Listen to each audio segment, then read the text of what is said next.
Welcome to Zen Sleep Sanctuary. In a world that constantly whispers more, there exists an ancient path that speaks of enough, of richness found not in accumulation, but in release, not in grasping, but in opening the hand.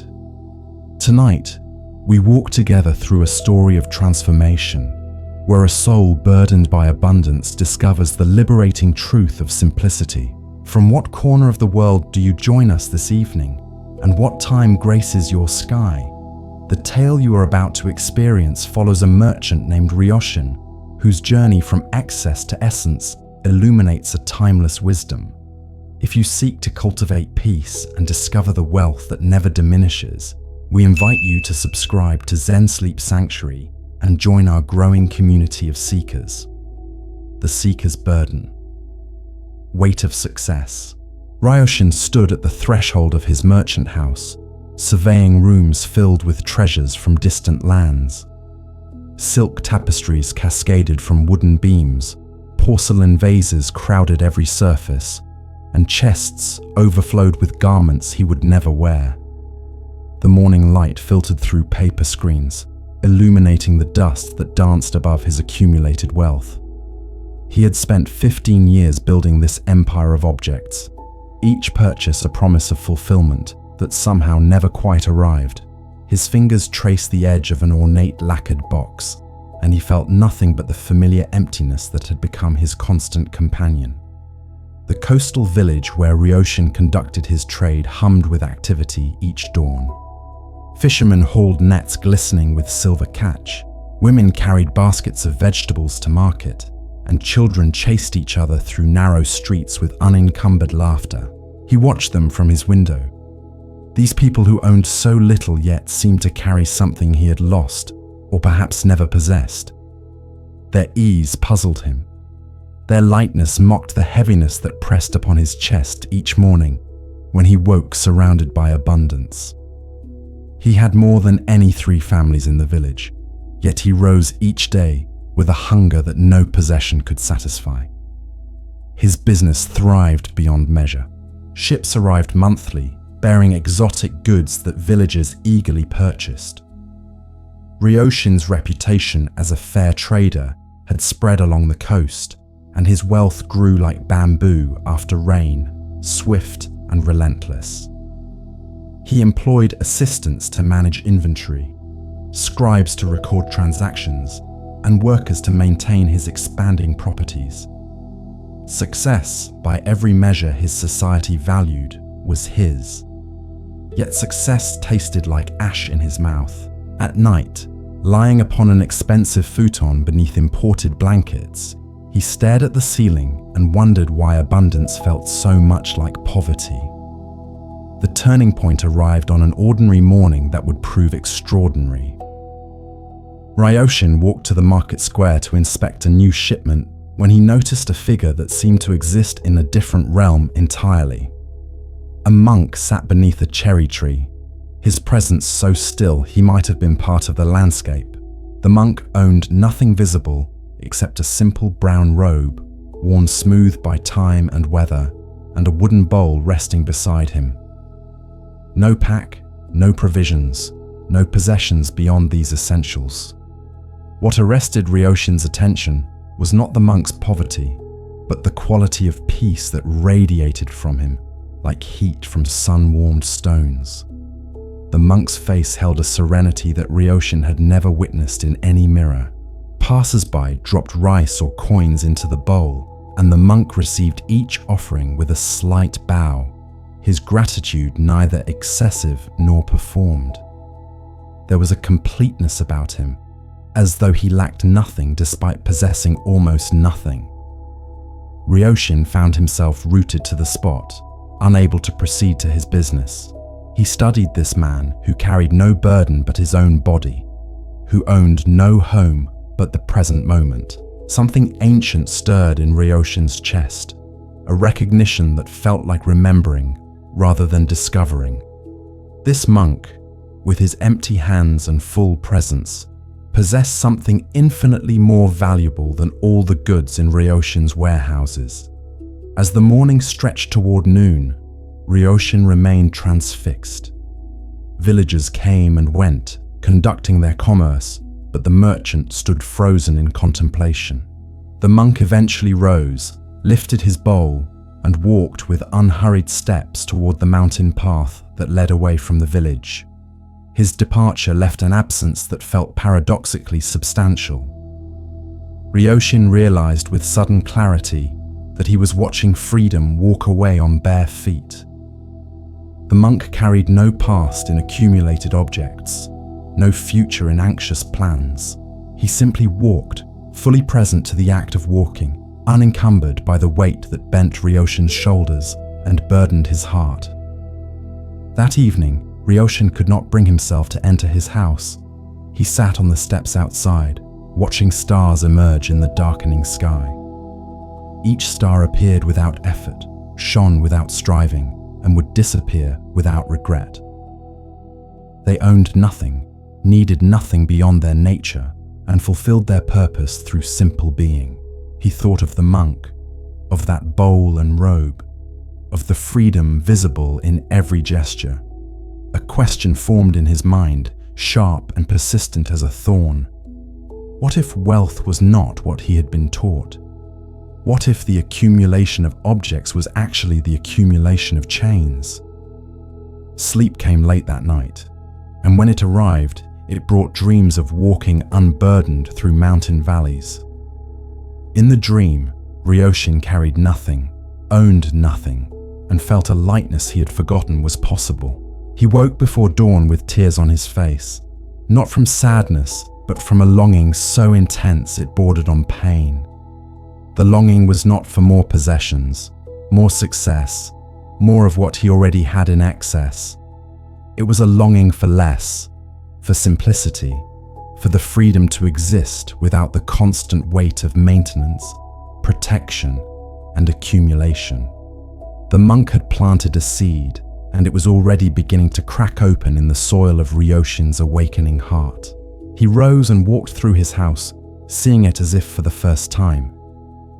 Each object was a responsibility, a demand on his attention, a fragment of his life force bound in form. The beautiful vases required dusting, the silks needed protection from moths, the furniture demanded polish and care. He was not the owner of these things, but their servant. They possessed him far more than he possessed them. The revelation struck with the force of lightning, illuminating a landscape he had inhabited for years without truly seeing. He was not wealthy, he was imprisoned by wealth. As dawn light touched the mountain peaks visible from his window, Ryoshin made a decision that would alter the course of his life. He would seek out the monk, learn the secret of that profound peace, discover how emptiness could feel so full. The decision brought immediate relief, as though he had already begun to release the burden. He dressed in his simplest robe, took only a small pouch of coins, and left his house without locking the door. For the first time in 15 years, Ryoshin walked toward the mountains with nothing to protect and everything to discover. The encounter at dawn, meeting the master. The mountain path wound upward through groves of cedar and pine, their branches heavy with morning mist. Ryoshin climbed steadily, his breath forming small clouds in the cool air. He had asked villagers about the monk and learned that a master named Takwan lived in a small hermitage near the summit, a place where seekers occasionally ventured, but few remained. The path itself seemed to strip away the urgency that had driven Ryoshin's life for so long. Each step was simply a step, not a means to an end, but complete in itself. The forest whispered with hidden life. Birds called from invisible perches, and somewhere distant, water sang over stones. By mid-morning, he reached a clearing where a small structure sat nestled against the mountainside. It was barely a building, more a shelter, constructed of weathered wood and thatched with dried grass. A stream ran nearby, its voice constant and soothing. Beside the stream, the monk from the village sat on a flat stone, his eyes closed, his posture perfectly upright, yet utterly relaxed. Ryoshin approached quietly, not wishing to disturb the meditation, but the monk spoke without opening his eyes. His voice was gentle, carrying the same quality of peace that Ryoshin had observed in the village square.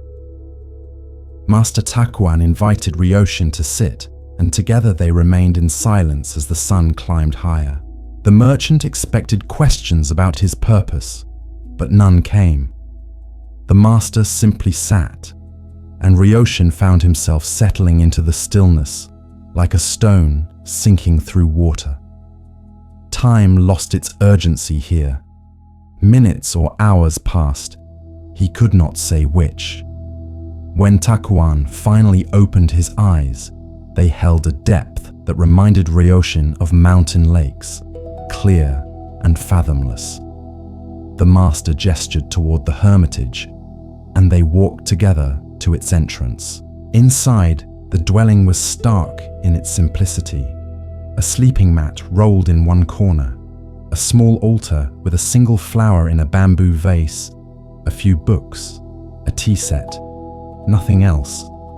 The space felt spacious despite its small dimensions, as though the absence of clutter created room for something invisible yet palpable. Ryoshin felt his chest expand, breathing more deeply than he had in years. Master Takuan prepared tea with movements that were simultaneously efficient and ceremonial, each gesture complete and mindful. The pouring of water, the measuring of leaves, the warming of cups, all received full attention, as though nothing else existed in that moment. They drank tea in silence, and Ryoshin tasted not just the beverage, but presence itself. The flavor was simple, pure, unadorned. It satisfied completely without leaving desire for more. When the cups were empty, Takuan spoke his first full sentence. He asked Ryoshin what brought him to the mountain, and the merchant found words pouring from him like water from a cracked vessel. He spoke of his possessions, his emptiness, his confusion about why success felt like failure. He described the weight he carried, the restlessness that pursued him through prosperous days and sleepless nights. Master Takuan listened without judgment, his attention complete and unwavering. When Ryoshin finished, the master was quiet for a long moment. Then he asked a simple question that penetrated like an arrow finding its mark. He asked Ryoshin to consider what he truly owned. Could he possess the silk that moths would eventually consume? Could he own the wood that fire might reduce to ash? Could he keep the coins that rust and theft and time would eventually claim? Each possession, Takuan suggested, was borrowed temporarily from the great flow of existence. To believe otherwise was to grasp at clouds, to try holding water in clenched fists. True wealth, the master said, could never be taken because it was not separate from one's essential nature. Ryoshin felt something crack open in his understanding. A shell he had not known enclosed him. He asked what this true wealth was, how one found it, how one lived from it. Master Takuan smiled, a gentle expression that transformed his weathered face into something luminous. He said that Ryoshin was asking questions that required not answers but experience. Words could point toward truth like a finger pointing at the moon, but one must look beyond the finger to see the moon itself. He invited the merchant to stay, to observe, to participate in the simple rhythm of monastic life. There would be no formal teachings, no lectures or instructions. There would only be presence, practice, and the patience to allow wisdom to emerge naturally. The master rose and showed Ryoshin a small space where visitors could sleep, a corner of the hermitage with a thin mat and a wool blanket. This would be his home if he chose to remain. There was no obligation, no commitment required. He could stay a day, a week, or leave immediately. The choice was entirely his. Ryoshin looked at the simple mat, thought of his elaborate house in the village, and felt an unexpected wave of relief wash through him. Here, There was nothing to maintain, nothing to protect, nothing to prove. Here, he could simply be without the costume of success he had worn for so long. He accepted the master's invitation with a bow, and in that gesture, something shifted. He was no longer Ryoshin, the successful merchant, but simply Ryoshin, a human being seeking to understand the mystery of contentment. That night, lying on the thin mat beneath the wool blanket, he heard the stream singing its endless song, and the wind moving through pines like breath through a vast body. The sounds were not background noise, but a symphony that included him, held him, reminded him that he was part of something infinitely larger than his small concerns. He slept deeply for the first time in years, his dreams empty and peaceful as a cloudless sky. Morning arrived with birdsong and soft light filtering through cracks in the wooden walls. Ryoshin woke to find Master Takuan already outside, sitting in meditation by the stream. The merchant joined him, attempting to mirror the master's posture. His back ached, his legs protested, his mind raced with thoughts like wild horses. But he sat, breathing, returning attention to the present moment each time it wandered. The stream continued its song. The birds continued their calls, and gradually, imperceptibly, something in Ryoshin began to settle and grow quiet. Lessons in letting go. The weight of attachment. After meditation, Master Takuan began his daily tasks with the same complete attention he brought to sitting. He swept the area around the hermitage, each stroke of the broom deliberate and thorough. He fetched water from the stream, carrying the bucket with care to avoid spilling a single drop. He prepared a simple breakfast of rice and pickled vegetables, arranging the food in his bowl with a precision that bordered on artistry. Ryoshin watched these ordinary actions transformed into something extraordinary through the quality of presence infused in them. There was no separation between the doer and the doing, no sense that these tasks were obstacles between the master and something more important. Ryoshin asked if he could help, and Takuan handed him a second broom. Together they swept, and the merchant discovered that sweeping required more attention than he had imagined. The angle of the broom, the pressure applied, the rhythm of movement, all mattered. His mind wanted to wander to business concerns in the village, but the broom kept calling him back. Each stroke was a choice to be present or absent, to truly sweep or merely go through motions. He found himself absorbed in the task, and when they finished, he felt a quiet satisfaction that his successful business transactions had never provided. They ate breakfast in silence, and Takuan showed Ryoshin the practice of mindful eating. Each grain of rice received attention, each bite was chewed thoroughly, each swallow was noticed. Food was not fuel hastily consumed, but a gift to be honored. The meal lasted much longer than Ryoshin's usual rushed breakfasts, yet time did not feel wasted. Instead, he experienced fullness, not just of stomach, but of moment. This simple rice satisfied more deeply than elaborate banquets he had hosted in his merchant house.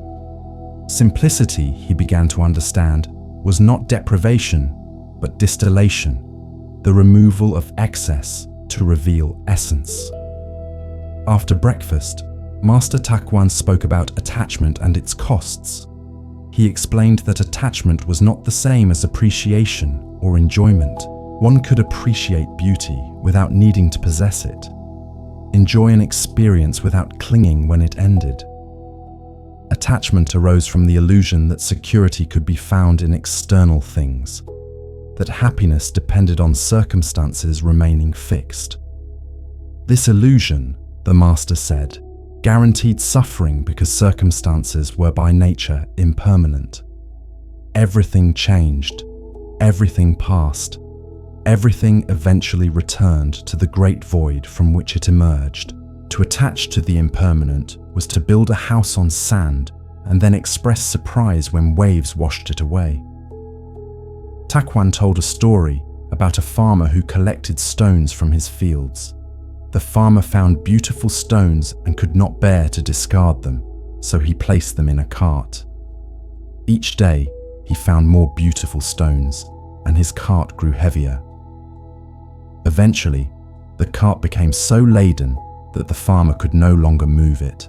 He sat beside his immobile cart, surrounded by stones, unable to proceed forward or return home. A monk passing by asked why the farmer sat paralyzed. The farmer explained that he could not leave his precious stones, yet he could not carry them. The monk asked a simple question: "Are you carrying the stones, or are the stones carrying you?" Ryoshin felt the parable penetrate his defenses. He was the farmer, his house was the cart, his possessions were the stones. He had accumulated beauty and value until he could no longer move freely through life. Each object he owned a piece of him in return, claiming his attention, demanding maintenance, requiring protection. The stones were not inherently problematic. The problem was his relationship to them, his belief that they added to his worth, his inability to release them and walk unencumbered. The recognition was simultaneously painful and liberating. Master Takuan suggested a practice. He asked Ryoshin to imagine his house in the village and mentally walk through each room. In his mind, Ryoshin should touch each possession and notice what emotions arose. Did he feel joy, pride, anxiety, burden? Most importantly, could he imagine releasing each object, giving it away or letting it go, and notice what resistance appeared? This was not a commitment to actually release anything, but an exploration of the attachments that bound him. Ryoshin agreed to try, and they sat quietly as he began the inner journey through his accumulated wealth. The practice proved more difficult than he anticipated. As he mentally touched each object, he discovered layers of attachment he had not recognized. Some possessions connected to memories he feared losing. Others represented achievements he wanted remembered. Still others provided identity, proof that he was successful, cultured, worthy of respect. As he imagined releasing each item, he encountered fear, resistance, grief. Who would he be without these markers of success? How would others value him? The questions revealed that his possessions were not simply objects, but foundations of a false self he had constructed over years. To release them would mean confronting the question of who he truly was beneath the accumulation. Tears came unbidden as Ryoshin sat with eyes closed, confronting the weight he had carried for so long. He wept for the years spent pursuing things that could never satisfy, for the real life he had traded for the appearance of success, for the simplicity he had abandoned in childhood when he learned to measure worth by accumulation. Master Takuan sat beside him in compassionate silence, not offering comfort or advice, simply present with the merchant's grief. The stream continued its song, the wind moved through pines, and slowly, Ryoshin's tears subsided, leaving behind a clarity he had not expected. When he opened his eyes, the world appeared freshly washed, colors more vivid, edges sharper. Takuan spoke softly, saying that tears were a form of release, a letting go that happened not just mentally, but through the body itself. Grief was appropriate when recognizing what had been lost to illusion, but beyond grief lay freedom, the lightness of walking unburdened, the joy of needing nothing beyond what each moment provided. This freedom was Ryoshin's birthright, available not through achievement, but through release, through the willingness to open clenched fists and let the accumulated stones fall away. The garden of essentials, beauty in simplicity. The afternoon brought work in the monastery's Zen garden, a space of raked gravel and carefully placed stones. Master Takuan handed Ryoshin a wooden rake and gestured toward the expanse of grey gravel that surrounded the hermitage. The surface appeared chaotic, disturbed by wind and rain, and the master explained that each day required tending, smoothing, restoring the patterns that represented flowing water. This was not busy work, but meditation in action, a practice of bringing order without force, of working with material rather than against it. Ryoshin took the rake and began drawing lines through the gravel, attempting to mirror the patterns he observed in undisturbed sections. The work required surprising attention. Each stroke of the rake created a line, and lines must flow parallel, evenly spaced, curving naturally around the stones that punctuated the garden. His first attempts were awkward, the lines crooked and uneven, his movements too forceful or too tentative. Master Takuan demonstrated the proper technique, his body relaxed, his movements flowing from center, the rake an extension of his arms rather than a separate tool. The lines he created were perfect without seeming labored, each stroke leaving a wake that suggested water flowing around obstacles. Ryoshin tried again, breathing, softening, allowing the rake to find its natural movement. As minutes became hours, something shifted in his relationship to the task. He stopped trying to create perfect lines and instead became the lines themselves, his awareness merging with the gravel, the rake, the flowing patterns. Thoughts about his village life arose and passed like clouds, no longer claiming his attention. There was only this stone, this stroke, this moment. The garden was teaching him without words, showing him that beauty emerged not from complexity, but from presence, not from abundance, but from careful attention to what was essential. Each stone in the garden served a purpose. Each line contributed to the whole. Nothing was excessive or ornamental. Master Takuan paused his own raking and spoke about wabi-sabi, the Japanese aesthetic of finding beauty in imperfection, impermanence, and incompleteness. The garden stones were not polished or precious. They were weathered and irregular. The patterns in the gravel would be disturbed again by tomorrow's wind. Nothing here claimed permanence, yet everything held profound beauty precisely because of its transient nature.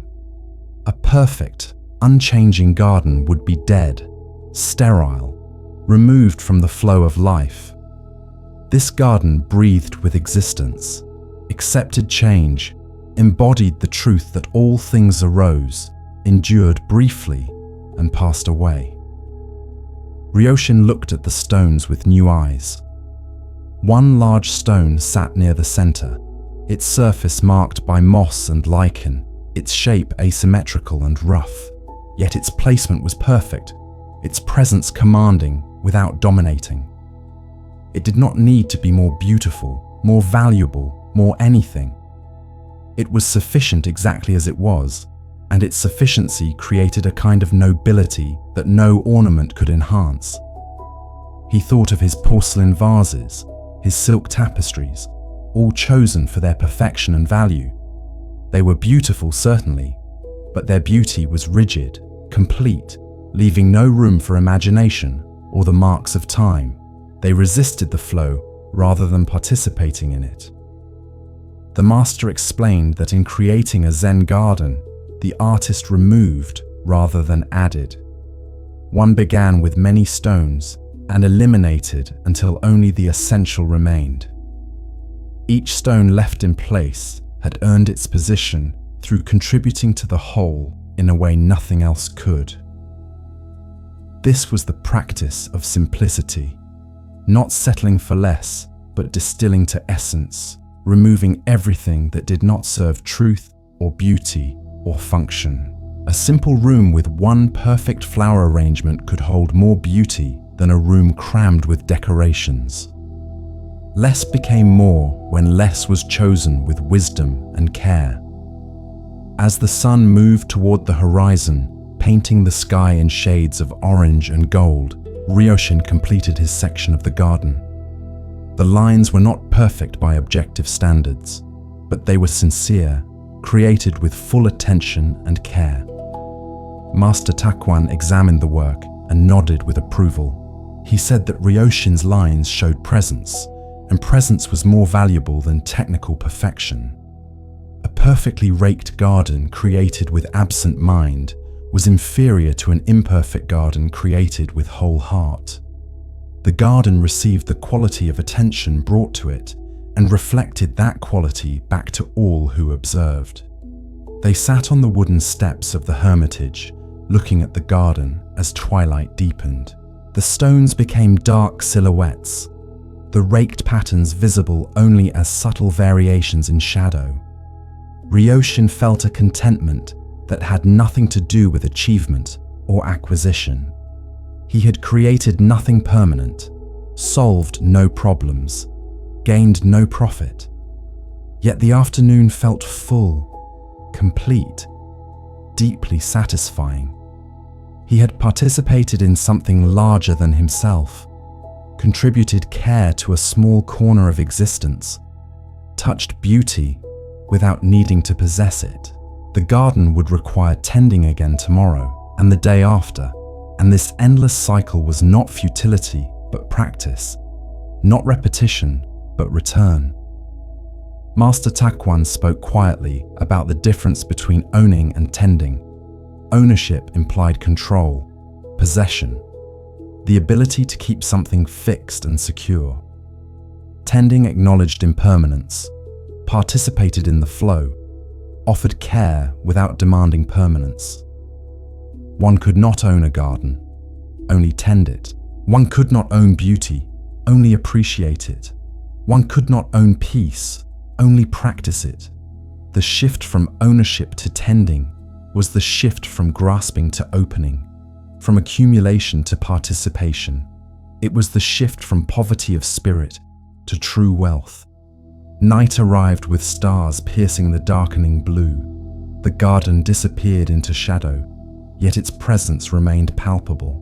Ryoshin understood that the garden's power came not from being seen, but from existing as it was, doing what gardens do, participating in the great silence that held all things. He did not need to see it to know its beauty. He did not need to possess it to receive its teaching. The garden was complete in itself, asking nothing, offering everything to those with eyes to see. This was the lesson of simplicity, sufficiency, wholeness, the recognition that nothing was missing from this moment, this breath, this existence exactly as it presented itself. The empty bowls, full hearts, the practice of contentment. Evening brought the simple ritual of preparing and sharing food. Master Takuan retrieved vegetables from a small garden plot behind the hermitage, greens and roots that grew with minimal tending. He washed them in stream water, cut them with a blade kept meticulously sharp, and placed them in a pot over a small fire. Ryoshin watched the care given to each action, the reverence with which even a carrot was handled. The master explained that food was life offering itself for life, a sacred exchange that deserved gratitude and attention. To waste food was to dishonor the sacrifice. To eat mindlessly was to fail in receiving the gift properly. They had only one pot, 2 bowls, 2 sets of chopsticks. The meal would consist of vegetable soup, rice, and nothing more. No variety, no choice, no abundance to stimulate desire. Yet as the soup simmered, filling the air with fragrant steam, Ryoshin's appetite awakened more genuinely than it had in years. His body was truly hungry, not from deprivation, but from having worked physically, having been present to the day's activities. This hunger was clean, direct, uncomplicated by boredom or emotional need. It asked only for nourishment, and the simple soup would provide exactly that. Master Takuan ladled soup into both bowls with careful equality, neither taking more nor offering more to his guest. Each received exactly enough. They sat on the steps, bowls cradled in both hands, steam rising into the cooling night air. Before eating, Takuan recited a short blessing, thanking the earth that grew the vegetables, the rain that nourished them, the sun that powered all growth, and the countless hands and conditions that made this meal possible. Ryoshin repeated the words, and for the first time, gratitude felt real rather than performed, rooted in genuine recognition of interdependence. The first taste was revelation. The soup was not elaborate or complex, but it was perfect. Each vegetable retained its distinct flavor. The broth carried the essence of all ingredients, and the warmth spread through Ryoshin's body like an internal sun.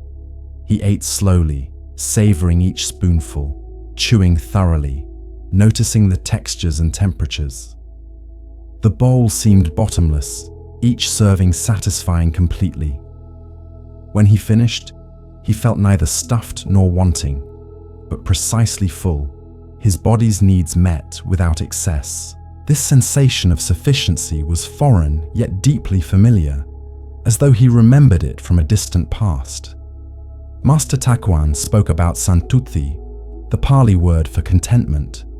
This was not resignation or settling for less, but a profound satisfaction with what was, a recognition that enough was enough. The mind that sought more was a hungry ghost, never satisfied regardless of how much it consumed. Such a mind could eat a banquet and still feel empty, possess vast wealth and still feel poor. Contentment was not found by fulfilling desires, but by releasing the demand that life provides something other than what it offered. Each moment, exactly as it was, could be completely sufficient if one brought sufficiency to it, rather than seeking it from external conditions. The master told a story about a monk who owned only 3 robes, as Buddhist monastic rules prescribed. A wealthy patron visited, and seeing the monk's simple wardrobe, offered to provide elaborate robes of fine material.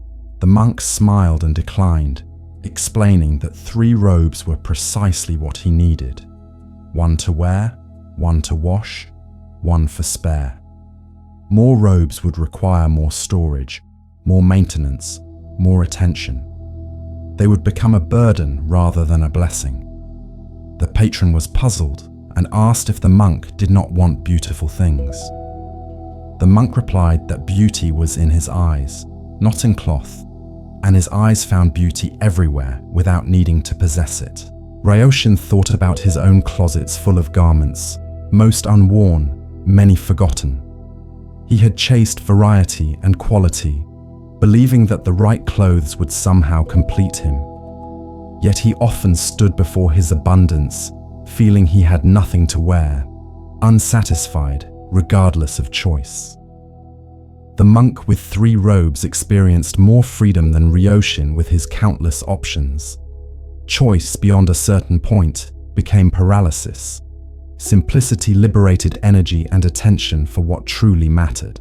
The question was not how much was enough, but rather what was essential, and could one release everything non-essential without regret. After eating, they washed their bowls in the stream, using sand as gentle abrasive, rinsing in flowing water until the bowls shone clean. The bowls were stored for tomorrow's meal, the cycle complete and ready to begin again. This ritual of eating and cleaning, repeated daily with full attention, became a meditation on impermanence and return. Food transformed into energy and waste. Bowls became dirty and then clean. Hunger arose and was satisfied and would arise again. Nothing was permanent, everything flowed, and within this flow was a peace that came from accepting rather than resisting the nature of existence. They sat by the fire as darkness completed its claim on the valley. Stars multiplied overhead, the stream sang its constant song, and the forest settled into night rhythms. Ryoshin felt his identity as merchant loosening, like a robe that no longer fit. He had believed for so long that he was his success, his possessions, his reputation. Stripped of these, Sitting beside a fire with a nearly empty bowl, he discovered he still existed. Perhaps he existed more truly now than when surrounded by proof of his worth. The question arose, who was he without the costume of achievement? The question did not frighten him as it once had. It invited exploration. Master Takuan poked the fire, sending sparks spiraling upward into darkness where they disappeared among stars. He spoke softly about the heart's capacity. The heart could hold infinite love, infinite compassion, infinite peace, and never become full. But it could not hold possessions, only the desire for them, and desire expanded to fill all available space, always demanding more. A heart filled with desire had no room for contentment. A heart emptied of desire became spacious enough to hold the entire universe. This emptying was not loss, but liberation, not poverty, but wealth beyond measure. The empty bowl could receive, the full bowl could only overflow and waste what it could not contain. Night deepened and the fire burned low. Ryoshin felt sleep approaching, gentle and natural. Tomorrow would bring more practice, more sitting, more working with present moments. There was nothing to achieve, nowhere to arrive, no state to attain. There was only this endless practice of returning to what was, releasing what was not, discovering that the present moment, fully inhabited, was sufficient beyond all imagination.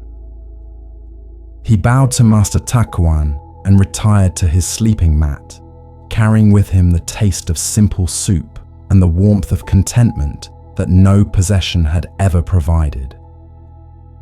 The merchant's return, seeing with new eyes. 7 days passed in the mountain hermitage.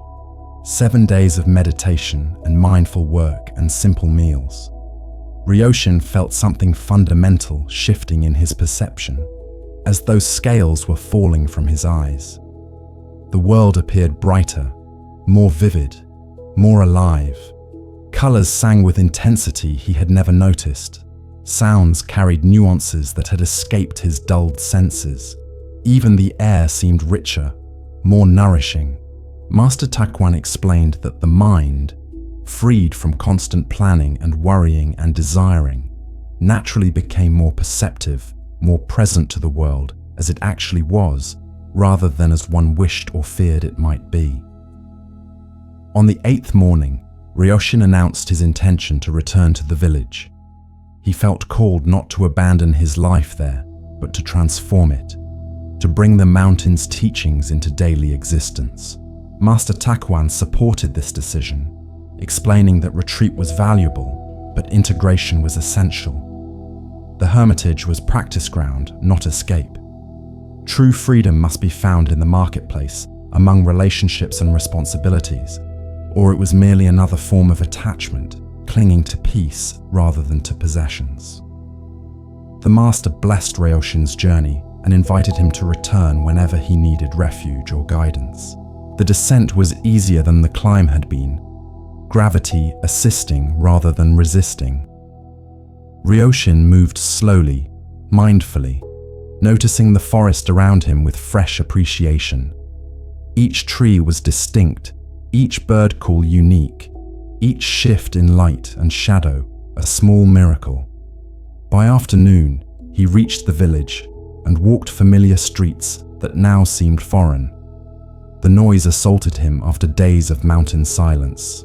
The rushing, the buying and selling, the grasping visible in every transaction, all appeared as if for the first time.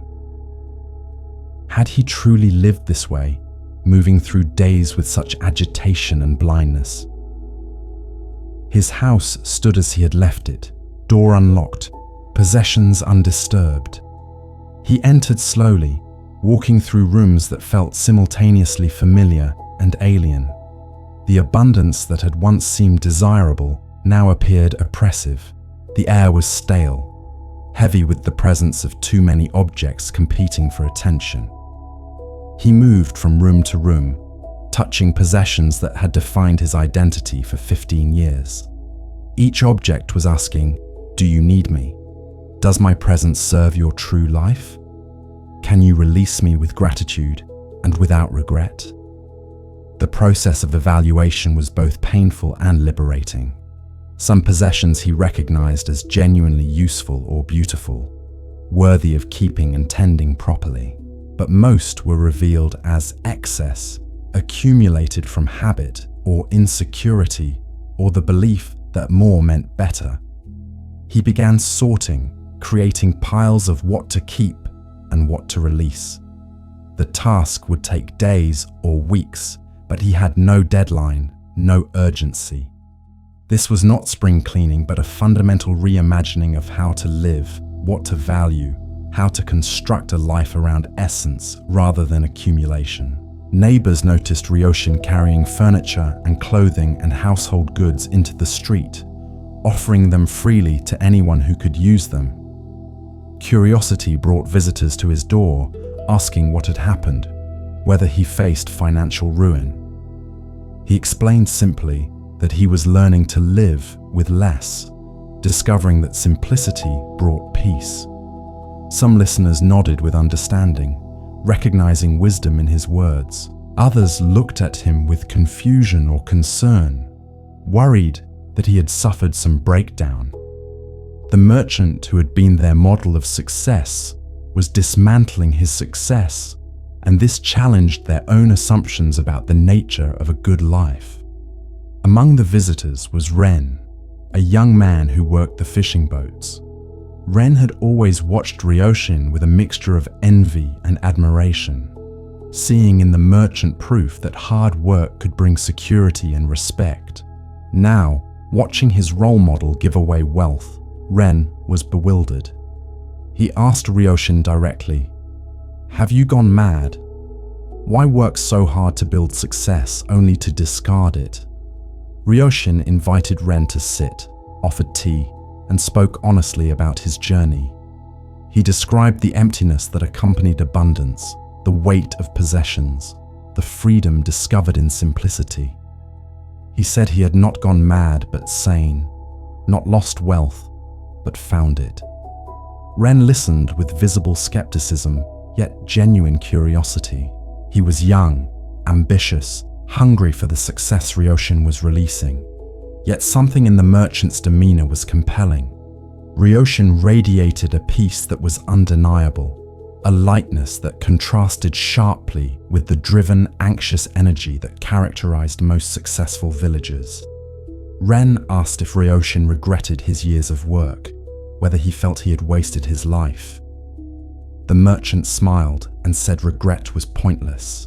Every experience, even years of delusion, contributed to the wisdom that eventually emerged. He had needed to pursue external wealth before discovering internal wealth. The path was not wasted, only circuitous.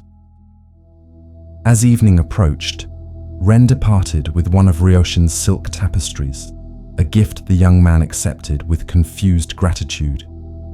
Ryoshin returned to his emptying rooms, noticing how space opened as objects disappeared. The rooms could breathe now. Light moved more freely. His footsteps echoed where once they were muffled by excess. He felt like a sculptor removing stone to reveal the form hidden within. His life was that form, and he was removing everything that obscured its essential shape. The work was far from complete, but the direction was clear, and with each release, he felt lighter, freer, more authentically himself. That night, Ryoshin slept in his half-emptied house with a satisfaction deeper than any business success had provided. He dreamed of mountains and flowing water, of gardens tended with care, of bowls filled with exactly enough. The dreams were not escapes, but reflections of a truth he was learning to embody. Simplicity was not deprivation, but richness concentrated, wealth distilled to its essence. He was not becoming poor, but discovering what wealth actually meant. The journey had barely begun, Yet already he was arriving, finding home not in a place, but in a way of being present to whatever each moment offered. The test of winter, faith in sufficiency. Autumn passed quickly, leaves falling, and trees standing bare against greying skies. Ryoshin continued his practice of simplification, releasing more possessions each week, living increasingly with essentials. His house, once crammed with goods, now held only what he used regularly and truly valued. His wardrobe consisted of 3 robes in the style of the monk's teaching. His kitchen contained 1 pot, 1 bowl, basic utensils. His sleeping area held a simple mat and blanket. The transformation was dramatic, and while some villagers thought him foolish, others watched with quiet interest, sensing something significant in his choices. Winter arrived early that year, bringing winds that howled down from mountains and temperatures that bit exposed skin. Ryoshin's reduced belongings suddenly seemed inadequate. His 3 robes felt thin against the cold. His single blanket left him shivering through long nights. The abundance he had released included heavy winter clothing, extra bedding, the comforts that had made previous winters bearable. Now, facing his first winter of simplicity, doubt crept into his mind like frost creeping across glass. Had he gone too far? Was simplicity a pleasant philosophy for temperate seasons, but impractical for harsh realities? The doubt brought fear, and fear revealed attachments he had not recognized. He was attached to comfort, to security, to the belief that happiness required certain conditions. When conditions changed, his peace wavered. He sat in meditation, watching his thoughts spiral toward anxiety. The mind said, "You will freeze, you will suffer, you made a mistake, you need more than you have." The thoughts were compelling, backed by physical discomfort, supported by the evidence of his shivering body. Yet, beneath the thoughts, if he listened carefully, was a stillness that the cold could not touch. Ryoshin remembered Master Takuan speaking about the difference between pain and suffering. Pain was physical, inevitable, part of existing in a body subject to conditions. Suffering was mental, the stories mind created about pain, the resistance that transformed discomfort into agony. Cold was simply cold, a sensation, neutral in itself. Suffering arose when mind insisted that cold should not be, when it created narratives of inadequacy and mistake. Could he experience cold without adding suffering? Could he feel discomfort without letting it define his inner state? He began experimenting with this practice. When cold arose, he acknowledged it directly. There is cold. The body feels cold. Cold is present. He did not add stories about whether this was wrong or whether he lacked what he needed. He simply felt what was, breathed with it, allowed it without resistance. Something remarkable happened. The cold remained, but the suffering around it began to dissolve. He could be cold and at peace simultaneously. The peace did not depend on warmth. It was deeper than conditions, rooted in acceptance rather than preference. As weeks passed, Ryoshin's body adapted. He learned to move more vigorously in the morning to generate warmth. He discovered that eating well and staying active maintained body heat more effectively than piling on blankets. He found that his single blanket, when wrapped skillfully, provided adequate insulation for sleep. What had seemed insufficient proved sufficient when approached with mindfulness and skill rather than panic and complaint. The body was more resilient than he had believed, capable of adapting when not coddled, strong when allowed to meet challenges directly. The transformation went deeper than physical adaptation. Ryoshin discovered an inner warmth that had nothing to do with temperature. When he sat in meditation, even in the coldest dawns, there was a fire at his center that no wind could extinguish. This fire was not physical, but essential. The warmth of being alive, aware, present. It burned steadily, regardless of external conditions, and the more he connected with it, the less he was disturbed by cold. The body might shiver, but the self that observed the body remained untouched, serene, inherently warm with its own light. One particularly brutal night, wind hammering the walls and frost forming inside windows, Ryoshin lay awake beneath his single blanket. He was undeniably cold, body trembling, breath visible in frigid air. Yet he found himself smiling. The smile came from recognition. He was okay. Despite discomfort, despite conditions he once would have considered intolerable, his essential being was undisturbed. He lacked many things he once deemed necessary, yet nothing essential was missing. The moment was complete even in its harshness. He was meeting life directly, without the buffer of excess, and discovering that he was stronger, more resilient, more fundamentally at peace than he had ever imagined. Morning brought weak sunlight and a slight warming. Ryoshin rose and went about his daily practices, meditation, simple breakfast, tidying his sparse home. He felt victorious, not because he had defeated winter, but because he had befriended it, made peace with it, stopped demanding it be other than it was. This was true wealth, the capacity to be at peace regardless of conditions, to find sufficiency even in scarcity, to trust that what was needed would be provided, and what was not provided was not truly needed. His faith in simplicity had been tested and had deepened through testing. He visited Master Takuan that afternoon, climbing the mountain path through snow. The master listened to Ryoshin's account of wrestling with cold and doubt, and when the story concluded, Takuan laughed with genuine delight. He said that winter was the great teacher of faith, stripping away comfort to reveal whether peace was genuine or merely conditional. Ryoshin had discovered that his peace was rooted in something deeper than circumstances. This discovery was worth all the cold nights, all the discomfort, all the doubt. He had not merely survived winter, he had transformed through it, emerged stronger and more free, proven to himself that sufficiency was not something he needed to acquire, but something he already possessed. Teaching through action, planting seeds of wisdom. Spring arrived with sudden warmth, melting snow and coaxing green shoots from frozen earth. The village emerged from winter's grip with palpable relief, and life resumed its patterns of fishing, farming, trading.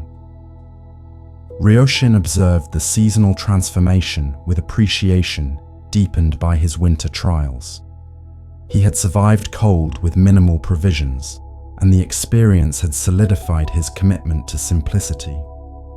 His neighbors noticed the change in him, a quality of presence that drew attention without seeking it. He moved through the village with unhurried grace, spoke with measured thoughtfulness, and carried himself with quiet dignity that had nothing to do with wealth or status. Ren, the young fisherman who had received the silk tapestry months earlier, began visiting Ryoshin regularly. The tapestry hung in Ren's small home, beautiful but somehow reproachful, a reminder of excess in a space of necessity. Ren found himself thinking about the merchant's transformation, questioning his own assumptions about success and happiness. He worked hard, saved diligently, dreamed of accumulating enough to retire from the brutal labor of fishing. Yet watching Ryoshin, who had achieved that dream and then voluntarily released it, planted doubt. What if the dream itself was flawed? What if the finish line kept receding no matter how fast one ran? One evening, Ren arrived at Ryoshin's door with direct questions. He asked how one knew what was enough, how one distinguished between genuine need and conditioned desire, how one lived simply in a world that constantly pushed for more. Ryoshin invited him in, prepared tea, and they sat in the nearly empty main room. The merchant explained that he could not provide answers that would satisfy the mind-seeking formulas. Simplicity was not a calculation but a practice, a daily choosing of what served truth and releasing what did not. Each person's sufficiency was unique, determined by genuine needs and deepest values rather than external standards. Ryoshin suggested an experiment. He invited Ren to spend a day together, walking through the village and market, observing without buying, noticing the arising of desire and the stories mind created about need. They would practice witnessing attraction to objects without immediately acting on attraction, creating space between impulse and action. This space was where freedom lived, the gap in which choice became possible rather than automatic. Ren agreed, curious and slightly skeptical, wondering what could be learned from simply walking and watching. The next morning they met at dawn and began walking slowly through waking streets. Fishermen prepared boats, shopkeepers arranged goods, the village stirred to life.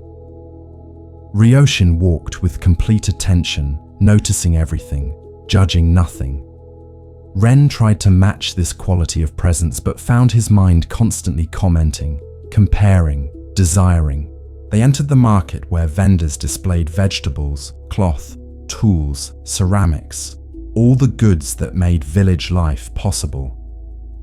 Ren felt familiar pulls toward various items, the wanting that arose seemingly without volition. Ryoshin asked Ren to pause before a display of fishing knives, beautiful tools with carved handles and gleaming blades. He instructed Ren to notice the desire arising. What did it feel like in the body? Where was it located? What thoughts accompanied it? Ren closed his eyes and scanned internally. He felt a tightness in his chest, a leaning forward. Thoughts about how such a knife would improve his work and make other fishermen respect his professionalism. Ryoshin asked gently, "Do you need this knife?"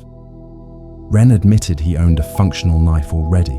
The desire was not for function but for beauty, status, the pleasure of possession. They continued walking, repeating this practice with various items. Each time desire arose, they paused and investigated. Ren began noticing patterns.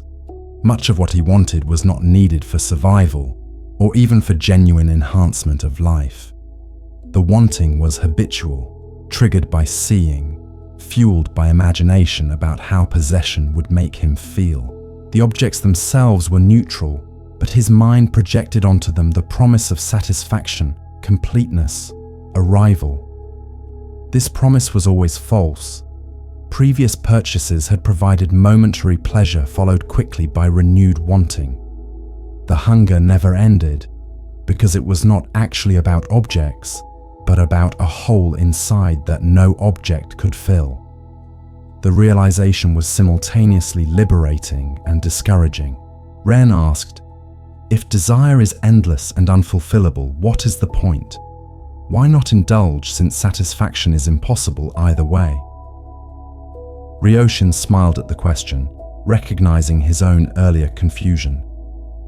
He explained that the point was not to eliminate all desire, but to understand its nature, to distinguish between desire rooted in genuine need and desire rooted in delusion. Some wanting was healthy, the body's wisdom about what it required. Other wanting was addiction, the mind's compulsion to fill emptiness with things that could never fit. Learning to tell the difference was the practice, and it required patient observation without judgment. They walked to the edge of the village where rice fields stretched toward mountains. Farmers worked the paddies, planting seedlings in neat rows, their movements rhythmic and practiced. Ryoshin gestured toward the fields and spoke about the farmers' wisdom.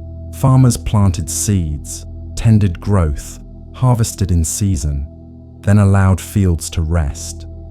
They did not demand that fields produce constantly or yield more than their nature allowed. They worked with natural cycles, patient with timing, accepting that some things could not be rushed. This was how to approach simplicity. Plant seeds of awareness, tend them with consistent practice, harvest understanding when it ripened, and trust the process without forcing. Ren felt something shift in his understanding. He had approached life as a campaign to be won through effort and acquisition, but perhaps life was more like farming, requiring patient participation in natural processes, acceptance of seasons, trust in timing that could not be controlled. He asked Ryoshin if he would be willing to teach more, to guide him in this practice of simplification and awareness. The merchant agreed, but with a condition. Ren must understand that teaching happened primarily through action and observation, not through instruction and explanation. He would not provide a system or technique, but rather companionship on a pathless path, where each person must discover their own way. They returned to the village as afternoon light turned golden. Ren felt as though he had traveled a great distance, despite having walked only familiar streets. Something had been planted in him, a seed of questioning that would grow in its own time. He thanked Ryoshin and departed, his mind quieter than usual, his seeing slightly clearer. The merchant watched him go, remembering his own early encounters with Master Takuan, how wisdom was transmitted more through presence than words, how true teaching awakened what was already present rather than adding something new. He had received a gift, and now he was passing it forward, the natural flow of understanding moving through lives like water through connected streams. The illusion of security, wealth without peace. As spring deepened into early summer, another figure appeared in Ryoshin's life. Jin, a wealthy merchant from a neighboring town. Jin had heard rumors of Ryoshin's transformation and came ostensibly to conduct business, but actually to satisfy curiosity. He arrived in elegant clothes, accompanied by servants carrying goods to trade, his prosperity visible in every detail. Jin had been a rival of sorts in earlier years, both competing for the same trade routes and customers. Now, seeing Ryoshin's modest dwelling and simple appearance, Jin felt a mixture of superiority and confusion. Had his rival failed? Had some catastrophe reduced his circumstances? Ryoshin welcomed Jin warmly, offering tea and a place to sit in his sparse main room. Jin's eyes scanned the emptiness where abundance once resided, and he could not hide his bewilderment. He asked directly what had happened, whether business had collapsed, whether debts had consumed the wealth. Ryoshin laughed gently and explained that nothing had happened to him, but rather he had happened to his life. He had chosen simplicity deliberately, released possessions voluntarily, discovering in the process a wealth that accumulation had hidden. Jin listened with visible skepticism, clearly believing that Ryoshin was rationalizing failure or suffering some delusion. Jin began describing his own successes, the expansion of his business, the properties acquired, the investments made. He spoke with pride, but also with an undercurrent of anxiety that Ryoshin recognized intimately. It was the anxiety of someone who had built much and feared losing it, who measured worth by accumulation and therefore could never accumulate enough. Each success created new vulnerability, more to protect, more to worry about. Jin's prosperity was a magnificent prison, and he was too identified with it to recognize the bars. Ryoshin listened with compassion, seeing his former self reflected in this driven man. When Jin finished his recitation of achievements, Ryoshin asked a simple question. "Are you happy?" The question hung in the air between them. Jin opened his mouth to answer affirmatively, but found he could not speak the lie. His face showed conflict, pride wrestling with honesty. Finally, he admitted that happiness was not the right word. He felt satisfied when deals succeeded, proud of what he had built, respected by his community, but happy, true happiness, the kind that was not dependent on circumstances. He did not know if he had ever experienced that. There was always another goal, another acquisition needed before he could rest. Rest kept receding like the horizon, always visible but never reachable. Ryoshin shared his own story, describing years of chasing the same horizon, the emptiness that accompanied success, the moment of seeing the monk with his bowl and recognizing a different possibility. He spoke about his time with Master Takuan, the teachings received, the practice of letting go. He explained that security sought through accumulation was illusory because everything accumulated could be lost. Fire, theft, economic collapse, political change, countless forces could strip away material wealth in moments. The only true security was internal, rooted in equanimity that remained steady regardless of external conditions. This security was not built but discovered through releasing the strategies that obscured it. Jin listened with growing agitation. He argued that practical security mattered, that one needed resources to survive, that Ryoshin's philosophy was fine for monks but irresponsible for people with families and obligations. Ryoshin agreed that practical needs were real and must be met. He was not advocating destitution or irresponsibility. He was questioning the equation of security with excess, the belief that one could ever own enough to guarantee safety. Every possession required maintenance, protection, attention. Beyond a certain point, possessions consumed more energy than they provided value. They became burdens disguised as assets, sources of anxiety rather than security. The conversation continued through the afternoon, Jin alternating between defensiveness and genuine curiosity. Something in Ryoshin's presence was undeniable, a peace that prosperity had not granted Jin despite decades of striving. The contrast was stark. Ryoshin, with almost nothing, radiated contentment. Jin, with abundant wealth, carried visible stress in his shoulders, his jaw, his restless hands. The very thing Jin believed would bring peace, Ryoshin had released and found peace in the releasing. It made no sense according to Jin's worldview, yet the evidence sat before him, calm and present and free. As evening approached, Jin prepared to depart. He thanked Ryoshin for the conversation, his tone formal but his eyes showing something vulnerable. He said he would think about what had been discussed, though his voice suggested doubt that thinking would change anything. Ryoshin walked him to the door and offered a parting thought.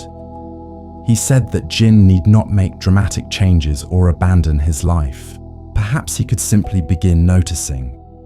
Notice the quality of his mind when acquiring versus when appreciating what was already present. Notice whether possessions served him or he served them. Notice whether his security increased or anxiety increased as wealth grew. Just notice, without judgment, and see what understanding arose naturally. Jin nodded and departed with his servants, his posture stiff and defended. Ryoshin watched them go, feeling compassion for this man trapped in a dream that promised fulfillment but delivered only more hunger. He remembered being that man, believing the dream, working tirelessly toward a goal that receded with every step forward. The remembering brought gratitude for the monk who had disrupted his trance, for Master Takuan who had shown another way, for the grace that allowed him to see through illusion before his entire life was consumed by it. He could not force Jin to see, but perhaps a seed had been planted. Perhaps in time, when the weight became unbearable, Jin would remember this conversation and know there was another possibility. That night, Ryoshin sat in meditation as darkness settled around his simple home. He reflected on the conversation, on Jin's anxiety, and his own earlier blindness. The mind that sought security through accumulation was operating from fear, believing that the self was fragile and needed protection. But what if the self that seemed so vulnerable was not actually real? What if it was a construct, a story, and the true nature beneath that story was indestructible, untouchable by any external circumstance? This was the deepest teaching, the recognition that required not belief, but direct experience. He sat with the question, letting it penetrate beyond thought into the silence where answers lived, not as words, but as presence itself. The second journey. Deepening understanding. Summer reached its peak, days long and warm, the village thriving with activity. Ryoshin's life had settled into a rhythm of simplicity that felt increasingly natural. He worked occasionally, offering consultation to merchants who sought his expertise, earning enough for basic needs without accumulation. Most of his time was spent in practice, meditation, mindful work, walking in nature, and increasingly, conversations with villagers curious about his path. His home had become an informal gathering place for seekers, people questioning the conventional pursuit of more and wondering if another way was possible. Despite the satisfaction of this life, Ryoshin felt a pull to return to Master Takuan's hermitage. Months had passed since his last visit, and he recognized that his understanding, while deepened, was not complete. There were subtleties he sensed but could not articulate, depths he glimpsed but had not plumbed. The hermitage called to him like a thirsty person called by water, and he decided to make another pilgrimage to the mountain. He left word with Ren that he would be away for some days and set out at dawn, walking the familiar path with gratitude for legs that carried him and breath that sustained each step. The climb was easier now, his body stronger from simple living and regular practice. He moved with efficiency born of mindfulness, wasting no energy on distraction or haste. By midday, he reached the hermitage and found Master Takuan sitting beside the stream, exactly as he had been during their first meeting. The master opened his eyes and smiled, greeting Ryoshin with genuine warmth. No words were needed about the purpose of the visit. The master understood that teaching was not complete in a single encounter, that wisdom ripened through repeated return, like climbing a spiral staircase where one revisited similar places from higher perspectives. They sat together in silence, the companionship of two people comfortable with presence. Eventually, Takuan asked what questions Ryoshin carried. The merchant described his life in the village, the simplification he had achieved, the teaching he was beginning to offer others. He spoke with satisfaction, but also with recognition that something remained unclear. He had released possessions and found freedom, but he sensed that possessions were only the surface. Beneath them were attachments more subtle.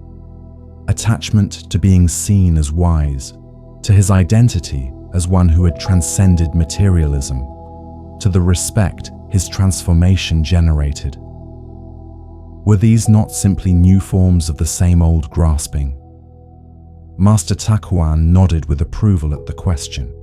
He said that Ryoshin had recognized an important truth. The spiritual path itself could become another form of accumulation, the ego simply changing costumes from material success to spiritual achievement. One could be as attached to simplicity as to abundance, as identified with being detached as with being wealthy. True freedom required releasing even the identity of being free, letting go of the one who lets go until nothing remained but the natural state that had been present all along beneath all the layers of becoming and achieving. The master spoke about the 8 treasures of the mind, qualities that represented true inner wealth. These were generosity, ethical conduct, patience, enthusiastic effort, meditative concentration, wisdom, compassion, and equanimity. Unlike material possessions, these treasures increased with sharing and could never be stolen or lost. They were not acquired through accumulation but cultivated through practice, growing naturally like crops in tended soil. A mind rich in these treasures was wealthy beyond measure, lacking nothing, capable of meeting any circumstance with grace and skill. This was the wealth Ryoshin was discovering, far more valuable than anything his merchant business had ever provided. They spent days in deep practice and conversation. Takuan guided Ryoshin through meditation on emptiness, the Buddhist teaching of sunyata. This was not the emptiness of absence, but the emptiness of inherent existence. The recognition that all things arose through causes and conditions and possessed no separate, permanent self. The porcelain vase Ryoshin once owned was not truly a vase, but a temporary gathering of clay, water, fire, skill, and countless other elements. It appeared as a vase, functioned as a vase, but was actually a verb masquerading as a noun, a process appearing as an object. This was true of all things, including the self Ryoshin took himself to be. The teaching was intellectually interesting but experientially challenging. Ryoshin struggled to understand how emptiness and appearance coexisted, how things could be both real and not real simultaneously. Master Takuan used the metaphor of a wave and ocean. The wave appeared distinct, had an individual shape and movement, could be pointed to and named. Yet the wave was not separate from the ocean, was made entirely of ocean, would return to ocean, and even while appearing as a wave, was always only ocean temporarily manifesting in waveform. The wave's individuality was real, but not ultimate. Its true nature was the ocean, vast and undivided. Sitting with this teaching, Ryoshin began to experience glimpses of what the words pointed toward. In deep meditation, the boundary between inside and outside softened. The sound of the stream was not separate from the hearing of it. The breath was not something he did, but something that happened through the body without a doer. The thoughts that arose claimed to be his thoughts, but when observed closely, they appeared from nowhere, stayed briefly, and disappeared, utterly beyond his control. If he did not control or create his thoughts, in what sense were they his? If the self was not the thinker of thoughts, what was it? The questions dissolved into direct experience beyond language. There were moments, brief but unmistakable, when the sense of being a separate self dropped away entirely. In those moments, there was only experiencing, seeing without a seer, hearing without a hearer, presence without anyone being present. These moments were accompanied by profound peace and a sense of coming home after a long exile. When the sense of self returned, as it inevitably did, Ryoshin recognized it as a contraction, a subtle tension, an unnecessary effort to maintain a boundary that was ultimately illusory. Master Takuan explained that these glimpses were the beginning of true understanding, the shift from intellectual knowledge to embodied wisdom. Practices and teachings served to create conditions for this shift, but the shift itself was grace, the natural revealing of what had always been true. Ryoshin could not force it or achieve it through effort. He could only continue practicing, returning to presence, releasing identification with thoughts and stories, trusting that understanding would deepen in its own time. The path was paradoxical. Earnest effort was needed, yet the goal was to recognize that there was nowhere to go and nothing to achieve. Days flowed by, unmarked and timeless. Ryoshin worked in the garden, sat in meditation, shared simple meals with the master, and felt his understanding deepening, not through gaining new information, but through releasing old confusion. When the time came to return to the village, he felt both reluctant to leave and ready to integrate what had been revealed. Master Takuan blessed his journey and reminded him that the hermitage was not separate from the marketplace. The same presence available on the mountain was available everywhere. The true hermitage was awareness itself, portable and ever-present, requiring no location or circumstances to access. Ryoshin descended the mountain with a quiet joy that had no object. He was not happy because of something, but simply happy, the natural state when obscurations were removed. The village appeared as he approached it, familiar yet fresh, seen as if for the first time. He returned to his simple home, greeted by Ren and others who had gathered in his absence. They asked what he had learned, and he found himself struggling to articulate it. The deepest teachings, he realized, could not be transmitted through words alone. They required transmission from presence to presence, from silence to silence, from heart to heart. He could point as Master Takuan had pointed, but each person must look for themselves and discover what was being pointed toward. The storm and the dwelling, liberation in loss. Autumn arrived with unstable weather, beautiful days alternating with violent storms. Ryoshin continued his practice. His life in the village balanced between solitude and community, between inner work and outer service. His home, though much emptied, still provided comfortable shelter, and he found himself appreciating the remaining possessions more deeply than he had appreciated abundance. Each object was known, cared for, sufficient for its purpose. There was nothing he wanted to add, nothing he felt inclined to remove. A balance had been achieved, not through calculation, but through patient attention to what truly served. One night, a storm of unusual ferocity descended on the coastal region. Wind howled with a voice that seemed almost alive, battering walls and rattling windows. Rain fell in sheets so dense that the world beyond Ryoshin's door disappeared into grey chaos. He sat in meditation as the storm raged, using the external turbulence as a mirror for internal observation. The body wanted to tense against the assault. The mind wanted to worry about damage and danger. But he kept returning to breath, to presence, to the stillness that weather could not touch.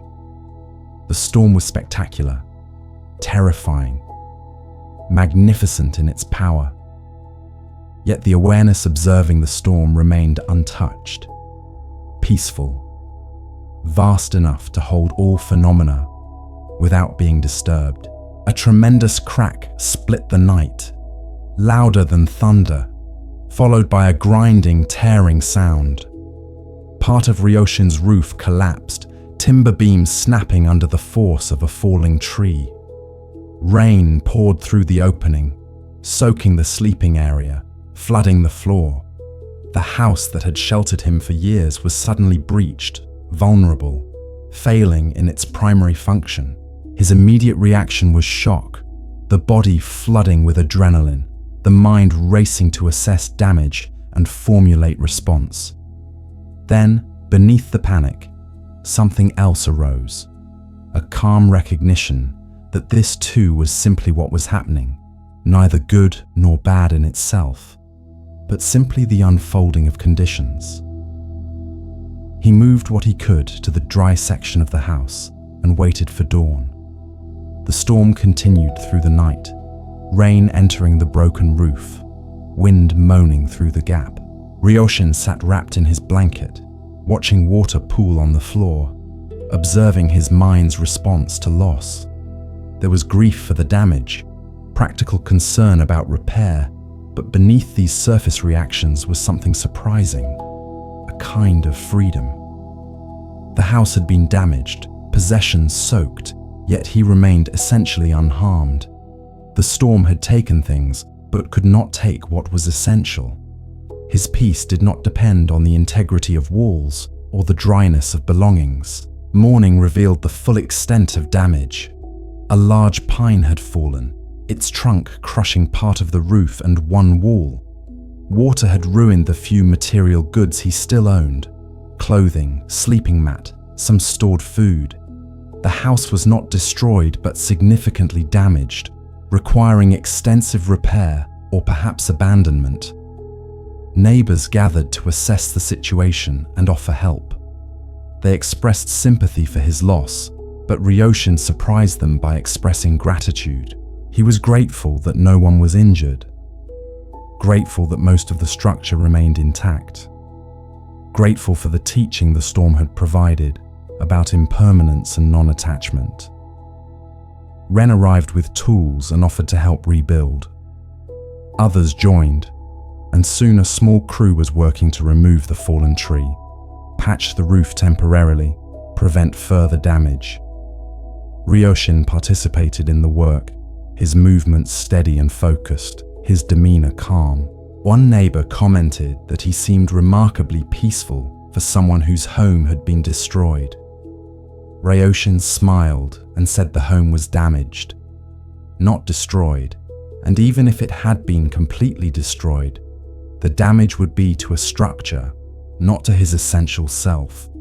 He had lost things, yes, but he had not lost anything that truly mattered.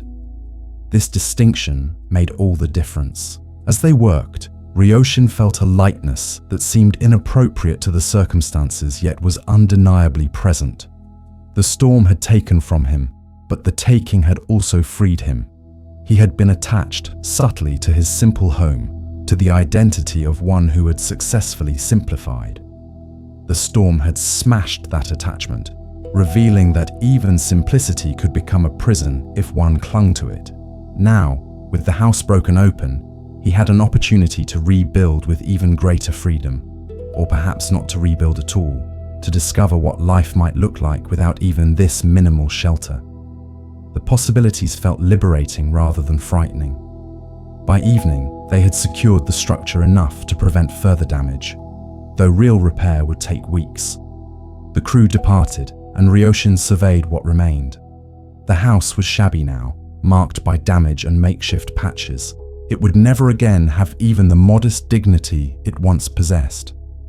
Yet it was still standing, still functional, still shelter. He could rebuild it to its former state, investing time and resources, or he could accept it as it now was, damaged and imperfect, a structure that had survived trauma and bore the scars.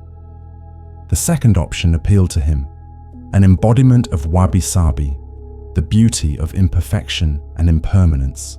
He decided to repair only what was necessary for basic function, leaving evidence of the storm visible. The patched roof, the improvised wall, these would remain as reminders that nothing was permanent, nothing was secure, and true peace could not be found in trying to keep things unchanged. His home became a teaching tool, a physical manifestation of the Buddhist truth of anicca, impermanence. Visitors would see the damage and understand without words being spoken that all constructed things were subject to destruction, all stability was temporary, all security was ultimately illusory. Master Takuan visited a few days later, having heard about the storm. He walked through the damaged house, noting the patches and the deliberate choice to leave scars visible. He nodded with approval and said that Ryoshin had received a profound teaching and had been wise enough to recognize it. Many people, when losing something, became bitter or traumatized, their suffering arising not from the loss itself, but from resistance to loss. Ryoshin had met loss with equanimity, had found freedom in letting go, had discovered that the self was not diminished by losing what it never truly possessed. This was liberation, not as a concept, but as lived experience. They sat together in the damaged main room, rain dripping through one remaining leak into a bucket placed to catch it. The sound was rhythmic, almost musical, a reminder of the storm and the teaching it had carried. Takuan spoke about the difference between renunciation and acceptance. Renunciation was giving something up, often with an attitude of sacrifice or superiority. Acceptance was recognizing that one never owned anything in the first place, that all things were borrowed briefly from the vast flow of existence. Renunciation could create spiritual pride, the ego claiming credit for its letting go. Acceptance dissolved ego, revealing that there was no one to let go and nothing to be held. This was the deepest release. Ryoshin felt gratitude for the storm, for the damage, for the opportunity to discover liberation in loss. He had studied teachings about non-attachment, had practiced letting go deliberately, but the storm had tested him in a way voluntary release could not. When loss came uninvited, when control was stripped away, when circumstances took what he had not chosen to give, his response revealed the depth of his understanding. He had met the test, not perfectly, but adequately, and the meeting had strengthened his faith in the teachings. Peace was not dependent on circumstances. Freedom was not conditional on having or not having. The essential self was untouched by the comings and goings of the world. As night fell, Master Takuan departed, leaving Ryoshin alone in his broken home. The merchant sat in meditation, the sound of dripping water keeping time like a metronome. He reflected on his journey from the man who stood overwhelmed in a house full of treasures to the man who sat content in a damaged dwelling with almost nothing. The distance traveled was immense, yet paradoxically, he had not moved at all. He had simply stopped running, stopped grasping, stopped believing that peace was somewhere other than here, some time other than now. The storm had not brought this understanding, but had confirmed it, had tested it with fire and wind and water, and the understanding had held. The marketplace sermon, sharing the path. Word of Ryoshin's response to the storm spread through the village and beyond. People were intrigued by a man who met disaster with gratitude, who found freedom in loss, who lived in a damaged house by choice rather than necessity. Curiosity brought visitors, some seeking wisdom, others simply wanting to see this peculiar merchant who had rejected prosperity and embraced simplicity. Ryoshin received all comers with equal warmth, offering tea and conversation, never claiming to be a teacher, but willing to share his experience with anyone genuinely interested. One market day, a crowd gathered around Ryoshin as he sat in the village square. Someone asked him to speak about his path, to explain how one learned contentment in a world designed to cultivate desire. He hesitated, uncomfortable with the role of public teacher, but the faces looking at him showed genuine hunger for understanding. He agreed to share what he had learned, not as doctrine, but as personal experience, an account of one person's journey that might inspire others to find their own way. He began speaking, his voice quiet, but carrying surprising distance in the attentive silence. He told them about the emptiness that had accompanied his material success, how possessions had promised fulfillment, but delivered only more craving. He described seeing the monk with his bowl and recognizing a different possibility, climbing the mountain to find Master Takuan, learning that wealth was not what he had believed. He spoke about the practice of letting go, the discovery that enough was enough, the winter that tested his faith in sufficiency. He shared the storm's teaching, how loss had revealed the indestructibility of his essential nature. Throughout his telling, he emphasized that he was not special, not particularly wise or spiritually gifted. He was simply someone who had recognized suffering and been fortunate enough to find teachings that addressed it. The crowd listened with rapt attention. Many recognized their own struggles in Ryoshin's story, the hamster wheel of earning and spending, the belief that happiness waited just beyond the next purchase or achievement. A woman asked how one began, how one took the first step towards simplicity when surrounded by a culture that pushed constantly toward more. Ryoshin suggested starting small, not with dramatic gestures, but with attention. Notice desire arising. Notice the stories mind tells about what is needed. Notice the difference between genuine necessity and conditioned wanting. This noticing, practiced consistently, would naturally lead to wise choices about what to keep and what to release. A merchant asked whether Ryoshin regretted his years of business success, whether he felt they had been wasted. Ryoshin shook his head and explained that every experience contributed to the understanding that eventually emerged. His years of pursuing wealth had shown him conclusively that wealth could not provide what he truly sought. This knowledge was invaluable, earned through direct experience rather than borrowed from books or teachings.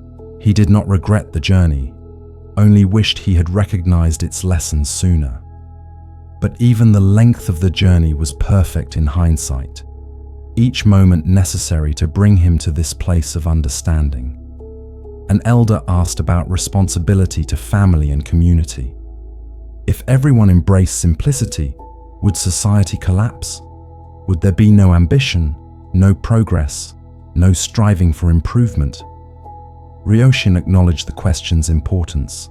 He was not advocating that everyone become monks or abandon productive work. He was suggesting that people examine their relationship to work and acquisition, question whether their striving served genuine flourishing or merely fed an insatiable hunger. One could work skillfully, care for family, contribute to community, all while maintaining inner simplicity and freedom from attachment to results. The issue was not what one did externally, but the quality of mind brought to action. He spoke about the Buddha's teaching of the middle way, avoiding extremes of self-indulgence and self-mortification. Simplicity was not about deprivation or asceticism, but about finding the balance point where one's life supported practice rather than obstructed it. For some, this might mean monastic renunciation. For others, it meant living in the world with fewer possessions and less attachment. The path was unique for each person, discovered through honest self-examination and experimentation. There was no formula, no rule that applied universally, only the invitation to live more consciously, more intentionally, more freely. A young mother spoke about her children, how she wanted to give them everything, how the instinct to provide seemed to push against simplicity. Ryoshin spoke gently about the difference between providing what children needed and overwhelming them with excess. Children required food, shelter, safety, love, education, guidance. They did not need endless toys, constant entertainment, material abundance that taught them to expect life to cater to their every desire. The greatest gift parents could offer was not things but presence, attention, the modeling of contentment and gratitude. Children who learned sufficiency early were protected from the suffering that came from chronic wanting. The conversation continued for hours, the crowd shifting as some departed and others arrived. Ryoshin answered questions, told stories, pointed toward truths he had discovered. He emphasized repeatedly that he was not an authority, but a fellow traveler, someone a bit further along a path that stretched infinitely. He encouraged people to question his words, test them against their own experience, trust their own insight more than any external teaching. The goal was not to create followers, but to awaken the wisdom already present in each person, obscured but not absent, waiting for conditions that allowed it to emerge. As the sun moved toward the horizon, the crowd gradually dispersed. Many thanked Ryoshin, some with tears in their eyes, grateful to hear someone articulate what they had felt but could not express. Ren remained after others left, sitting quietly beside his teacher. He said that something had shifted in the village that day, a seed planted in collective consciousness. People had been given permission to question the dominant narrative of more, shown that another way was possible. Not everyone would act on what they heard, but some would, and those few might influence others, creating ripples that spread outward in unpredictable ways. Ryoshin felt both energized and exhausted by the day's teaching. He recognized the danger of spiritual pride, the ego claiming credit for wisdom that had come as grace rather than achievement. He sat in meditation that evening, offering gratitude for the teachings received and the opportunity to share them, releasing any attachment to outcomes or being seen as wise. The teaching was not his, but had flowed through him from sources beyond his understanding. He was a channel, not a source, and the recognition of this kept humility alive. Tomorrow he would return to simple practice, tending his damaged house, sitting in meditation, living as an ordinary person who had glimpsed something extraordinary and was learning to embody it. Inner treasures revealed, the eternal wealth. Days of quiet practice followed the marketplace teaching. Ryoshin felt the need to retreat from public engagement, to turn inward and deepen his own understanding before offering more to others. He spent long hours in meditation, sitting in his damaged house as autumn light slanted through patched walls. The external simplicity of his life created space for inner exploration, fewer distractions allowing attention to penetrate more deeply into the nature of mind and self. He was investigating the question Master Takuan had posed. What was the wealth that could never be lost, the treasure no thief could steal, the richness that increased with sharing? In deep meditation, he began to perceive an inner landscape as vivid as the external world. This was not imagination or visualization, but direct perception of mental qualities that were usually invisible. He saw compassion as a warmth in the heart, a genuine concern for the welfare of all beings that arose spontaneously when defenses dropped. He saw wisdom as a clarity that penetrated confusion, distinguished truth from delusion, perceived things as they actually were, rather than as conditioned perception presented them. He saw equanimity as a vast balance, the capacity to meet pleasure and pain, praise and blame, gain and loss with the same steady presence. These qualities were not possessions he had acquired, but potentials he was uncovering, capacities that had always been present, but obscured by layers of conditioning and self-concern. The more he released the armor of ego, the more these qualities shone forth naturally, like sun appearing when clouds part.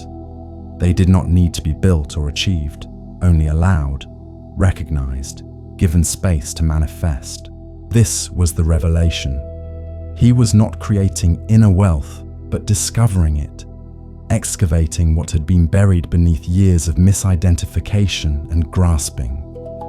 Master Takuan had spoken of 8 treasures, and Ryoshin began to recognize each one in his direct experience. Generosity was not sacrifice, but natural overflow, the joy of sharing when one recognized abundance already present. Ethical conduct was not obedience to rules, but clear seeing of cause and effect. The understanding that harm caused to others was harm caused to oneself because separation was ultimately illusory. Patience was not gritted teeth endurance, but spacious allowing, the capacity to let situations unfold without forcing outcomes. Enthusiastic effort was not grim determination, but engaged participation, the natural energy that arose when aligned with truth. Meditative concentration was not forced focus, but absorbed presence, attention so complete that subject and object dissolved into unified experiencing. Wisdom was not accumulated knowledge, but direct perception, seeing through the veils of concept into the actual nature of reality.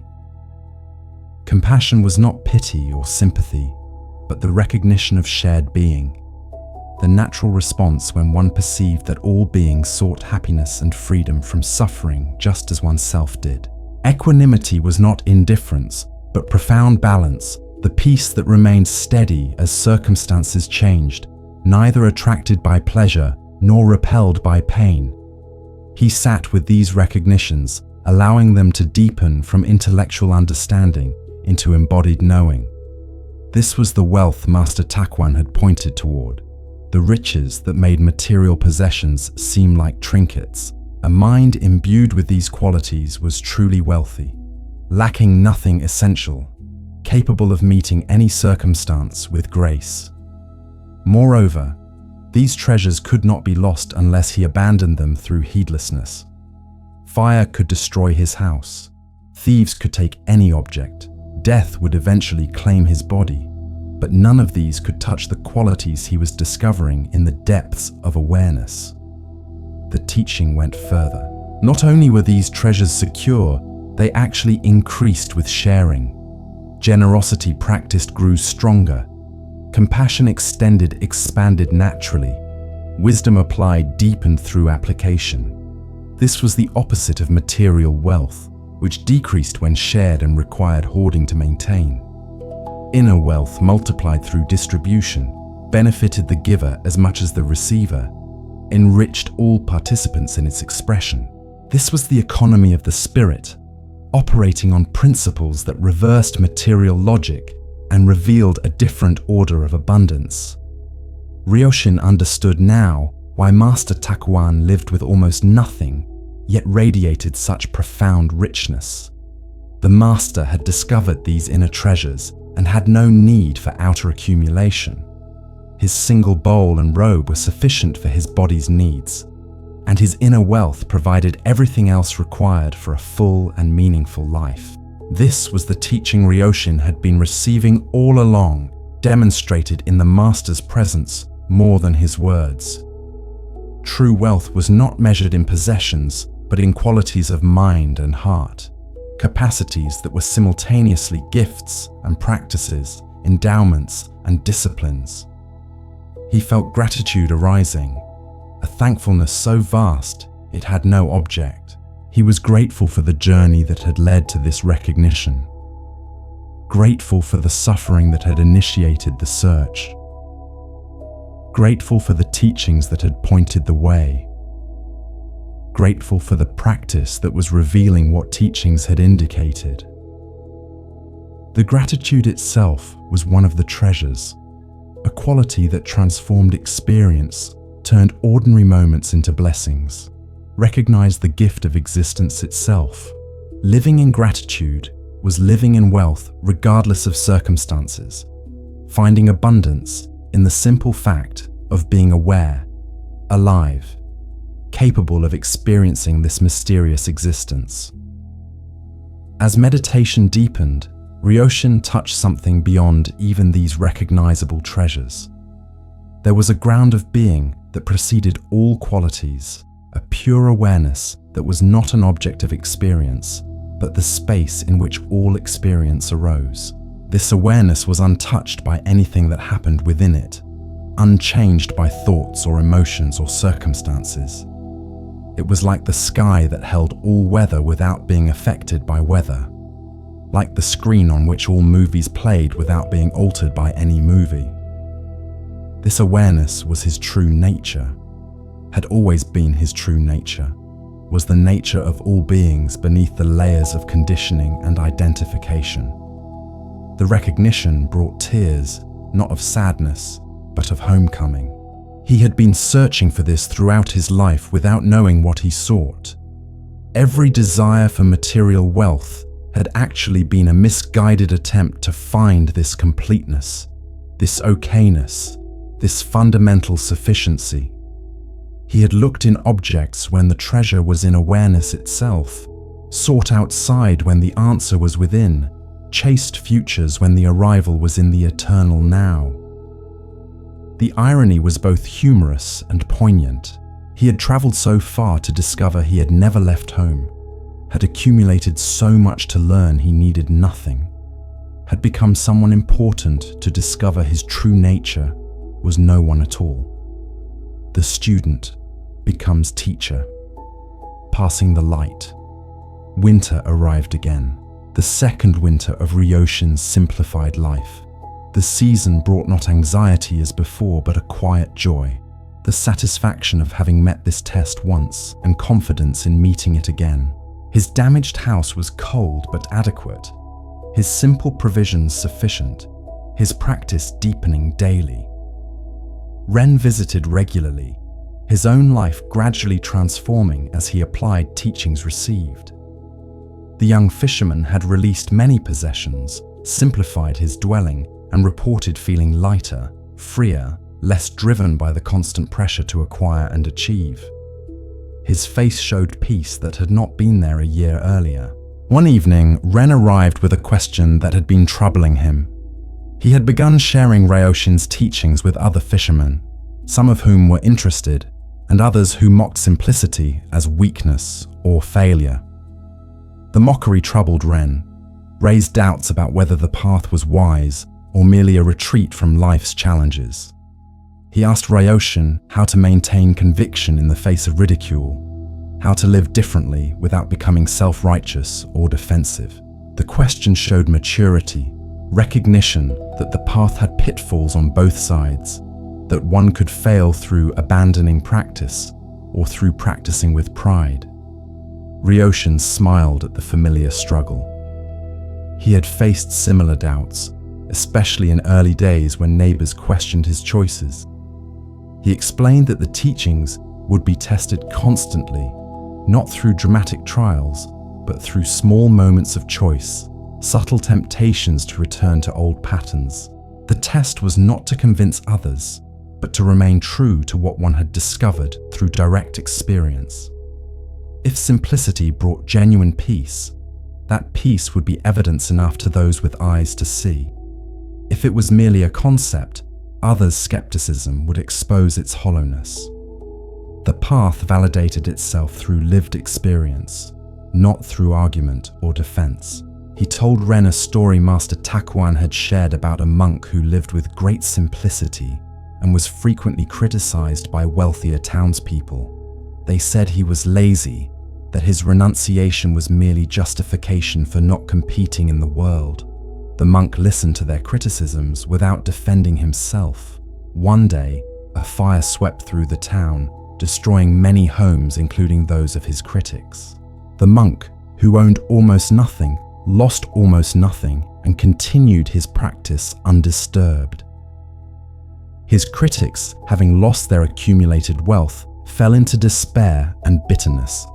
Some came to the monk asking how he maintained peace in the face of loss. He replied that he had been practicing losing for years, releasing attachment daily, so when the fire came, it took nothing he had not already given up. The story helped Ren see that criticism often arose from others' unconscious recognition of their own attachments and fears. When someone living simply radiated peace, it challenged the assumption that security came from accumulation. This challenge was threatening to those heavily invested in conventional pursuit. Their mockery was not really about Ren's choices, but about defending their own choices against doubt. Understanding this allowed compassion rather than defensiveness. Those who mocked were suffering, trapped in a system that promised fulfillment but delivered anxiety, and they attacked what they secretly longed for but feared to pursue. Ryoshin suggested that Ren focus on embodying the teachings rather than proclaiming them. If he lived with genuine peace, joy, and freedom, others would notice and become curious. If he preached simplicity but showed anxiety or pride, his words would ring hollow. The most powerful teaching was a well-lived life, demonstration more than explanation. He should continue his practice, remain open to questions when they arose, but not push anyone or defend against criticism. Those ready to hear would hear, those not ready would dismiss, and that was fine. The teachings were not for everyone, or perhaps not for everyone at this time. Forcing them created resistance rather than opening. Ren absorbed this guidance with visible relief. He had been trying too hard, taking responsibility for others' understanding, creating suffering through attachment to outcomes. Ryoshin's words released him from this burden, freed him to practice for his own deepening while remaining available to those who genuinely sought. The shift from missionary zeal to simple offering was subtle but significant. It removed the element of ego that often corrupted spiritual teaching, the pride of being one who knew and could save others through sharing knowledge. True teaching arose from humility, from knowing one's own ongoing struggles, from offering as fellow traveler rather than arrived master. Their conversation deepened into silence, the companionable quiet of two people comfortable with presence. The damaged house creaked around them, wind probing gaps in walls, but inside was warmth from a small fire and the larger warmth of genuine connection. Ryoshin recognized that Ren had become more than student, had ripened into genuine practitioner who would teach others not through decision but through natural overflow. This was how wisdom spread, not through institutions or organizations, but through person-to-person transmission, presence to presence, each one who truly heard eventually becoming one who helped others hear. As Ren prepared to leave, he expressed gratitude for Ryoshin's guidance. The merchant corrected him gently, saying that gratitude should go to the teachings themselves, to Master Takuan who had shared them, to the lineage of practitioners stretching back centuries who had preserved and transmitted this wisdom. Ryoshin was merely a link in a chain, receiving and passing forward what had been given. The gratitude, properly directed, flowed toward the source rather than stopping at the instrument. This understanding kept teaching pure, prevented it from becoming about personal power or recognition, maintained its purpose of awakening rather than aggrandizement. After Ren departed, Ryoshin sat alone in meditation. He reflected on the gift of having a genuine student, someone who had truly heard and was applying teachings in daily life. This was a treasure beyond price, confirmation that the path was not just personal, but communal, not just for his own liberation, but for the benefit of all who touched it. The teachings were like a flame passed from candle to candle, the original light not diminished by sharing but multiplied. He had received light from Master Takuan, and now that light was passing to Ren, and from Ren would pass to others, spreading in ways he could not predict or control. The thought brought deep satisfaction, a sense of participating in something far larger than his individual life. Seasons of sufficiency, nature's perfect economy. Spring returned with its annual resurrection, life emerging from winter's dormancy with power that never ceased to amaze.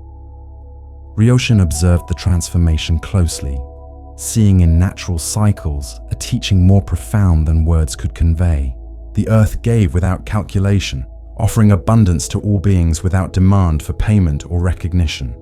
Trees blossomed extravagantly, not hoarding their beauty, but sharing it freely with any eye that could appreciate. Rivers flowed ceaselessly, not storing water, but distributing it wherever needed. Nature operated on principles of generosity and flow, the opposite of human economy built on accumulation and scarcity. He spent long hours walking through forests and along coastal paths, observing the intricate interdependence of ecosystems. Nothing existed in isolation. Each being served the whole while the whole supported each part. Trees provided oxygen, their fallen leaves fertilized soil, their branches sheltered birds who spread seeds that grew new trees. The cycle was complete, self-sustaining, requiring no oversight or management. It functioned perfectly through each element, fulfilling its nature without grasping beyond its needs. This was the wisdom of sufficiency made visible, the proof that enough was indeed enough when operating in harmony with natural law. Ryoshin noticed that nature never accumulated excess. Trees did not hoard leaves, squirrels stored only what they needed for winter, rivers did not dam themselves. There was gathering in seasons of plenty and releasing in seasons of scarcity, but no permanent grasping, no attempt to escape the rhythm of gain and loss. This acceptance of impermanence allowed the system to remain fluid, adaptable, resilient. Human suffering, he understood, came largely from resisting natural rhythms, trying to make permanent what was by nature temporary, trying to secure what was by nature insecure. The attempt was futile, guaranteed to fail, yet humans persisted in it, generation after generation. Master Takuan visited during this season of renewal, the first time the master had descended to the village in Ryoshin's memory. His presence brought a quality of attention, as though the air sharpened and colors brightened wherever he moved. They walked together through blooming fields, and Takuan spoke about nature as the first scripture, the original teaching that all Buddhist principles mirrored.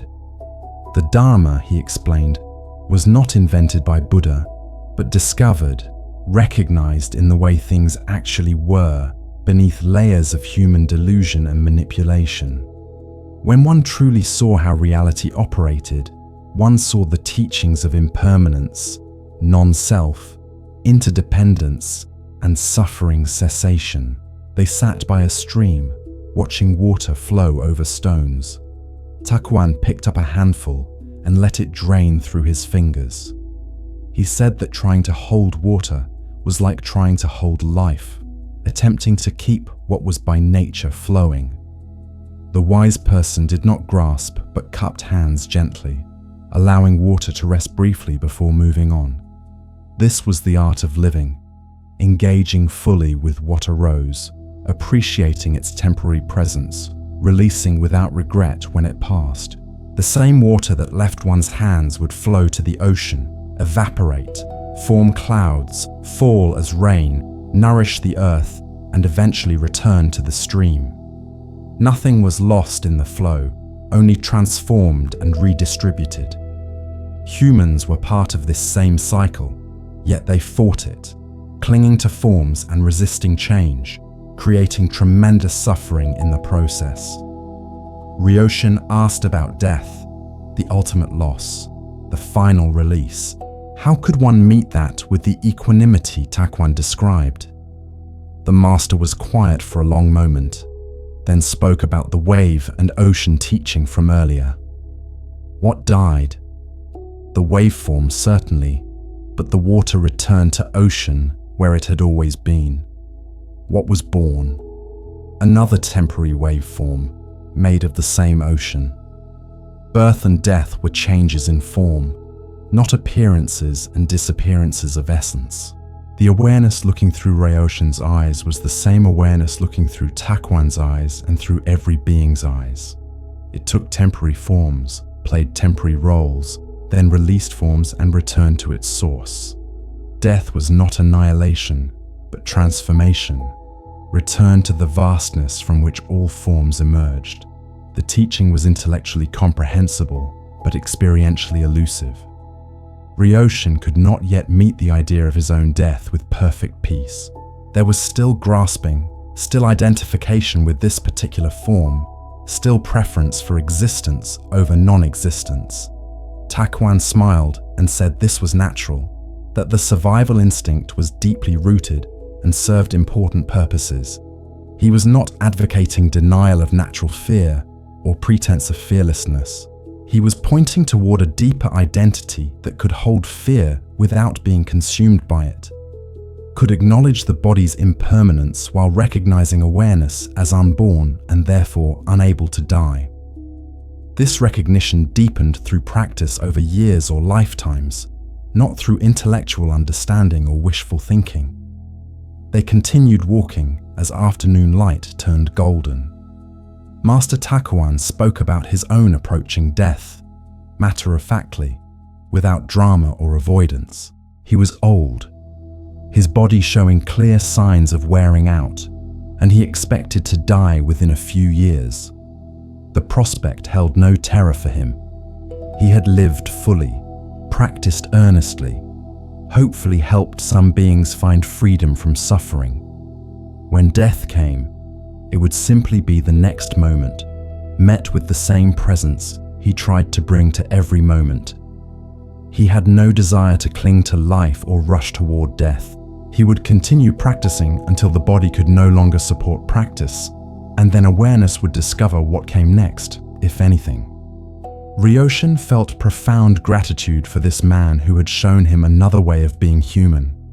Takuan's peace was not performance or philosophy, but lived reality, tested through decades of practice and countless challenges. His simplicity was not poverty, but richness distilled to essence. His contentment was not complacency, but the natural state when craving ceased. He embodied the teachings fully, demonstrated their viability, proved that human beings could indeed find freedom while living in the world of form and flux. This proof was invaluable, more precious than any object or explanation, living testimony that the path led somewhere real. As they returned toward the village, Ryoshin asked what gift he could offer in gratitude. Takuan laughed and said the greatest gift was continuing the practice, deepening understanding, helping others when appropriate. If Ryoshin truly wanted to honor his teacher, he should live fully, practice earnestly, and transmit what he learned to those who could receive it. This was how wisdom survived and spread, not through buildings or institutions, but through living lineages of realization passed from person to person. The master's legacy would be the lives he had touched and the understanding he had helped awaken. This was all any teacher could hope for, and it was enough. The reunion, community of practice. Summer arrived with warmth that penetrated deeply, thawing not just earth but something in the human spirit. The village seemed more alive than in previous years, or perhaps Ryoshin simply saw more clearly. His perception sharpened by years of practice. His life had settled into a sustainable rhythm, balanced between solitude and engagement, between inner work and outer service. The damaged house had become beloved precisely because of its imperfections, each patch and scar a reminder of teachings received. He owned almost nothing, needed almost nothing, yet felt richly provided for in ways that transcended material measurement. Word arrived that Master Takuan was coming to the village, not for a brief visit, but to stay for the entire summer season. The master was growing frailer, the mountain hermitage becoming too isolated for his aging body, and he wished to spend time among people before his final retreat into death. Ryoshin prepared a space in his home, simple but comfortable, honored to offer shelter to the one who had offered him far more valuable refuge. When Takuan arrived, leaning on a walking stick, his face weathered, but his eyes still luminous, Ryoshin felt emotion rising, gratitude and love for this unlikely friend who had changed his life completely. The master's presence in the village created subtle transformation. He taught no formal classes, gave no public talks, yet his simple being radiated teaching. People watched him sweep the ground around Ryoshin's house with complete attention, observed him eat a simple meal with such appreciation that the ordinary became sacred, noticed his gentle kindness extended equally to respected elders and playing children. His peace was contagious, inspiring others to slow down, pay attention, appreciate what they had, rather than fixate on what they lacked. The village atmosphere shifted, became more spacious, less hurried, as though Takuan's presence gave permission for a different way of being. Ren and several others who had embraced simplified living began gathering regularly at Ryoshin's house. Without formal organization, a small sangha emerged, a community of practitioners supporting each other's journey. They would sit in meditation together, share meals, discuss challenges and insights, practice in silence or conversation as the moment called for. Master Takuan participated as an equal member, not claiming authority or superior position, modeling the truth that spiritual practice was not about hierarchy, but about mutual support among fellow travelers on a pathless path. One evening, As the group sat together watching sunset paint the sky in improbable colors, Taekwan spoke about Sangha as one of the three jewels of Buddhism, along with Buddha and Dharma. He explained that community was not optional decoration, but essential support for practice. The mind, when left alone, tended toward delusion, rationalized laziness, forgot insights, justified returns to comfortable patterns. A community of practice provided mirrors that reflected truth when individual perception clouded, offered encouragement when commitment wavered, celebrated progress, and held space for struggles. The lone practitioner faced enormous challenges. The supported practitioner had resources that made the impossible possible. He told a story about monks traveling together through a forest. They came to a wide river with no bridge, the current strong and the water deep. One monk, proud and confident, insisted he needed no help and attempted to cross alone. The current swept him away, and he barely survived. The others linked arms, supporting each other's weight and balance, and crossed safely to the far shore. The story's teaching was obvious but needed repeating. Spiritual pride led to drowning. Humble interdependence led to safety. No one was so accomplished that they transcended the need for support. Even masters needed communities to help them remain true to their deepest commitments. The gatherings became regularized, occurring weekly, open to anyone interested. The group remained small, never more than a dozen people, but the quality of connection deepened over weeks and months. They were not united by shared beliefs or doctrines, but by shared commitment to waking up, to living more consciously, to discovering freedom within life's inevitable constraints. Their backgrounds varied: fishermen and farmers, merchants and craftspeople, young and old, some educated and others barely literate. Yet in practice, these differences dissolved. The breath did not distinguish between social classes, and suffering touched all humans equally regardless of external circumstances.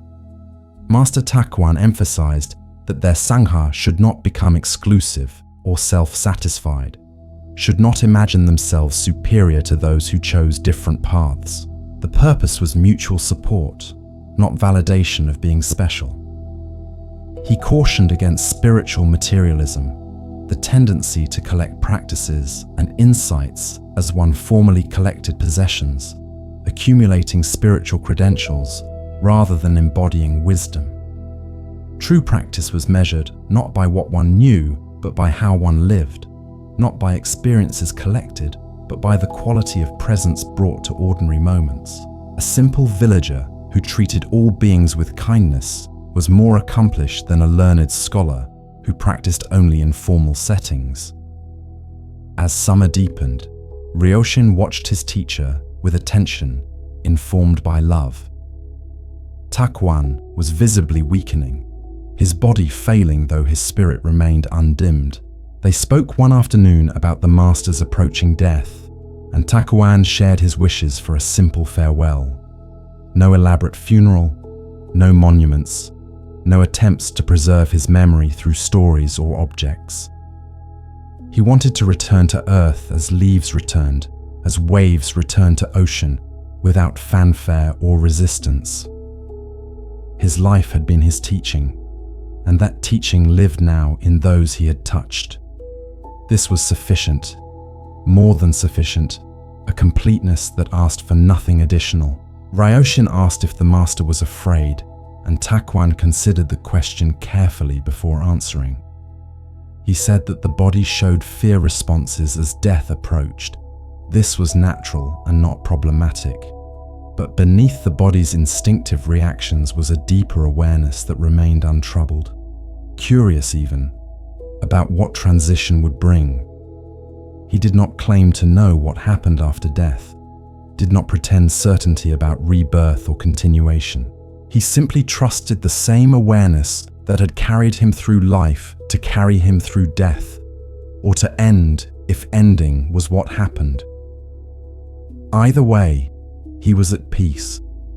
He had lived fully, loved well, practiced earnestly. The account was balanced, the circle complete. The conversation stayed with Ryoshin for days afterward. He recognized that he was watching a masterclass in how to die, seeing demonstrated the ultimate teaching about letting go. Takuan was releasing life itself with the same gracious acceptance he had shown when releasing possessions, opinions, preferences. Nothing was being held, nothing resisted, nothing denied. It was radical acceptance embodied, the culmination of decades of practice, meeting the final test. Ryoshin felt both grief at the approaching loss and inspiration at witnessing such profound freedom. His teacher was showing him how to complete the journey that everyone must eventually take, facing the final attachment beyond identity. Autumn arrived earlier than expected, leaves turning gold and crimson while summer warmth still lingered. Master Takuan's condition declined noticeably, his body conserving energy, his time increasingly spent in quiet rest or meditation. Yet his presence remained powerful, perhaps intensified by approaching death, as though the essential distilled as the superficial fell away. Ryoshin attended him with care, providing simple needs, sitting in companionable silence, grateful for each remaining day. The village had grown to love the old monk, and there was collective sorrow at his visible weakening. One morning, Takuan called Ryoshin to sit with him for serious conversation.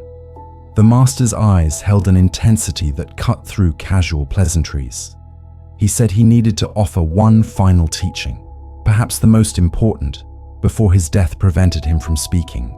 Ryoshin settled, giving complete attention, sensing the weight of what would be shared.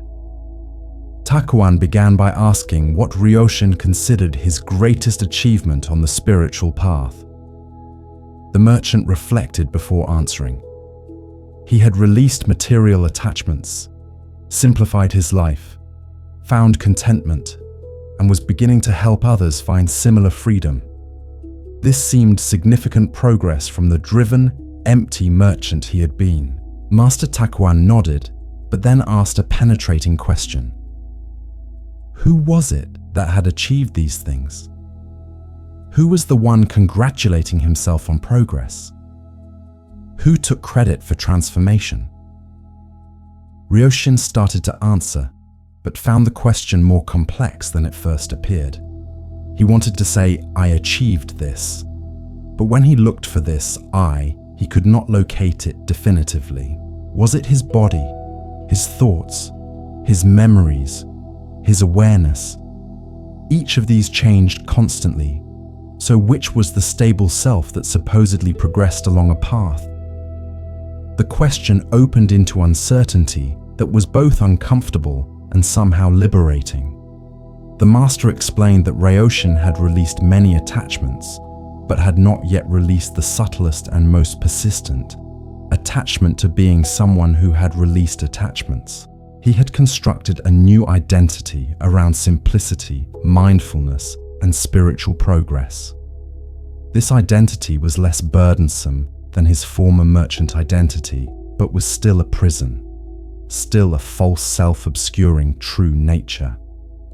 The final attachment was not to any particular thing, but to being a particular person, the one with a story, a path, achievements. Until this attachment was seen through, true freedom remained elusive, and subtle pride would corrupt even genuine insights. Ryoshin felt resistance arising, the ego defending itself against this threat to its existence. He had worked hard to transform, practiced diligently, overcome real obstacles. Was all of that meaningless? Takuan smiled gently and said the work was not meaningless, but also not what Ryoshin thought it was.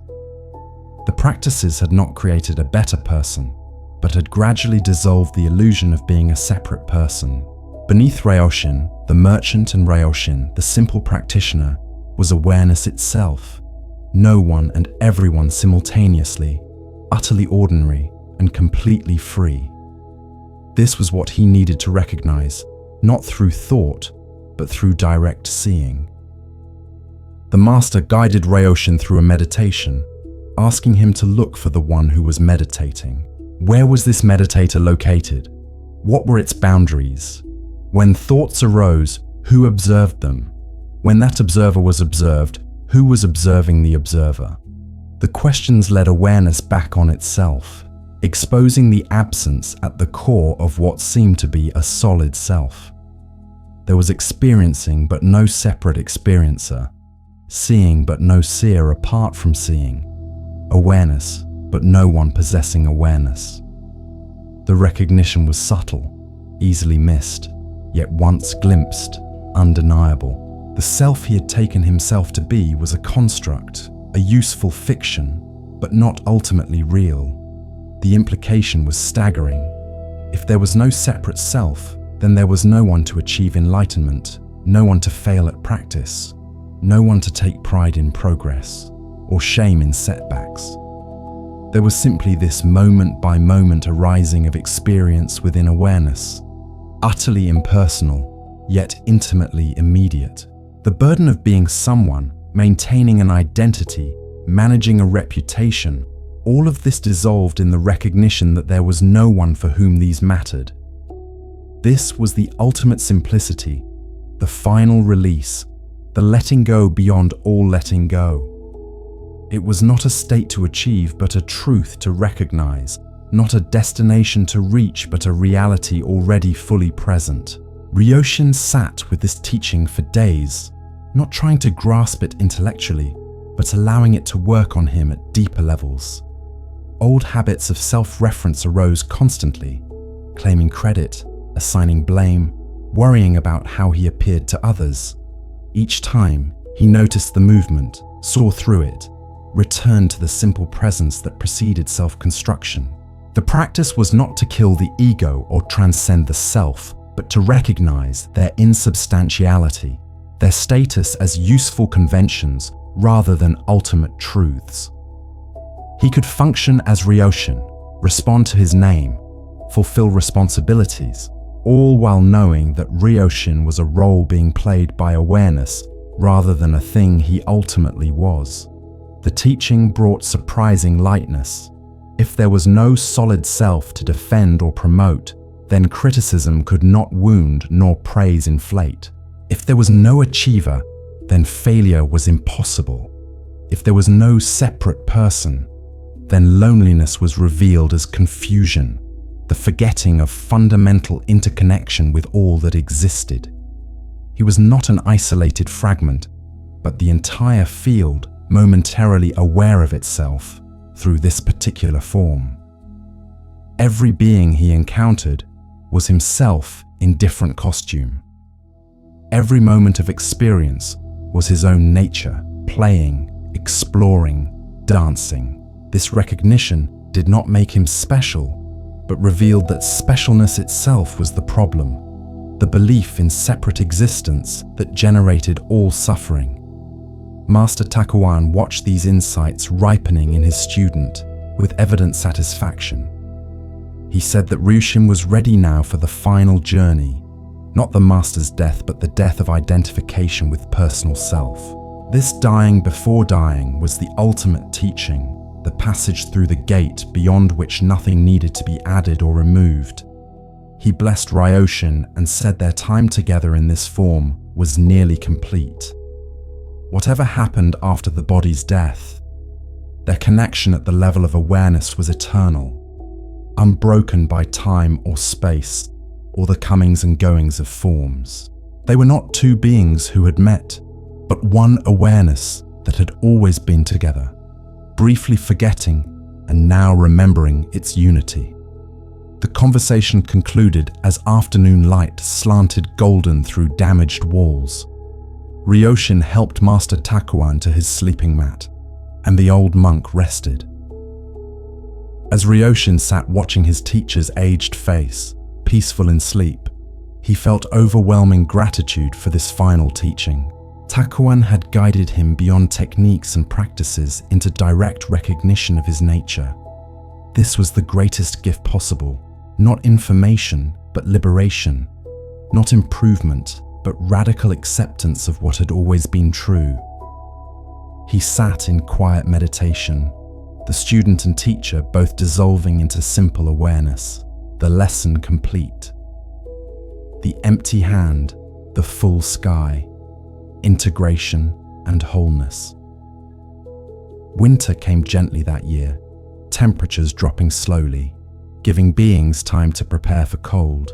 Master Takuan's condition continued declining, and he spent most days in restful stillness, occasionally speaking brief teachings or simply sitting in meditation. His presence had become refined to pure essence, the personality that once inhabited the body, now so transparent that awareness shone through with crystalline clarity. Visitors came to sit with him, not to receive teachings, but simply to be near that quality of presence, to touch something in themselves that his example awakened. He required little care, ate sparingly, slept much, and seemed to be gradually loosening his connection to physical form. Ryoshin maintained vigil, tending his teacher with love that asked nothing in return. The roles had reversed. He who had been student was now caretaker, serving one who could no longer serve himself physically, yet continued serving through simple being. There was profound satisfaction in this service, the closing of a circle, the student given opportunity to express gratitude through action rather than just words. He washed the master's body, prepared simple food, maintained warmth and comfort, and sat for hours holding the old monk's hand, transmitting through touch what words could never convey. One morning, Takuan woke with unusual energy and asked Ryoshin to help him outside. They walked slowly to a place where the master could see mountains rising against winter sky. He sat on a simple bench, wrapped in blankets, and gazed at peaks he had called home for so many years. He spoke softly about the completeness of his life, how every experience had contributed to understanding, how even mistakes and detours had served the journey perfectly. He had no regrets, no sense of incompletion, no desire for more time. His life had been exactly sufficient, and now it was time for the form called Takuan to return to the source from which all forms arose. He turned to Ryoshin and offered final words. He said that the greatest danger for his student now was subtle attachment to spiritual identity, to being one who understood, who had been taught by a master, who could guide others. This attachment would be tested repeatedly, and Ryoshin must remain vigilant, must remember that he was no one special, that the teachings flowed through him but were not created by him or possessed by him. The moment he claimed ownership of wisdom or became attached to being wise, he would begin the descent into delusion. Humility was not false modesty, but accurate perception of how things actually were. One awareness expressing through infinite forms, none superior to others. Master Takuan then spoke about mountains, how they simply stood without effort, without claiming to be mountains, without pride in their height or shame about their weathering. They fulfilled their nature completely through being exactly what they were. This was the teaching humans resisted most fiercely, the call to be fully and simply what one was without addition or subtraction, without improvement project or spiritual ambition. Just this breath, just this moment, just this awareness experiencing whatever arose, with complete acceptance and without demand that anything be different. This was the pathless path, the effortless effort, the supreme ordinariness that was simultaneously the greatest attainment. They sat in silence as clouds moved across winter sky, their shapes transforming continuously, teaching impermanence without words. Ryoshin felt time becoming elastic, moments expanding to hold infinity. He was utterly present, yet completely at peace. wanting nothing, fearing nothing, grateful for this shared silence that communicated more than years of talking. The master's breathing was shallow but peaceful, his face serene, his presence undimmed even as his body weakened. Ryoshin recognized that he was witnessing something sacred, not because it was unusual, but because it was utterly natural. Death approached with complete acceptance. The final release met with the same presence brought to all of life. As afternoon light began fading, Master Takuan asked to return inside. The effort of moving exhausted him, and he lay on his mat breathing slowly, conserving remaining energy. He gestured for Ryoshin to come close, and whispered final words meant only for his students' ears.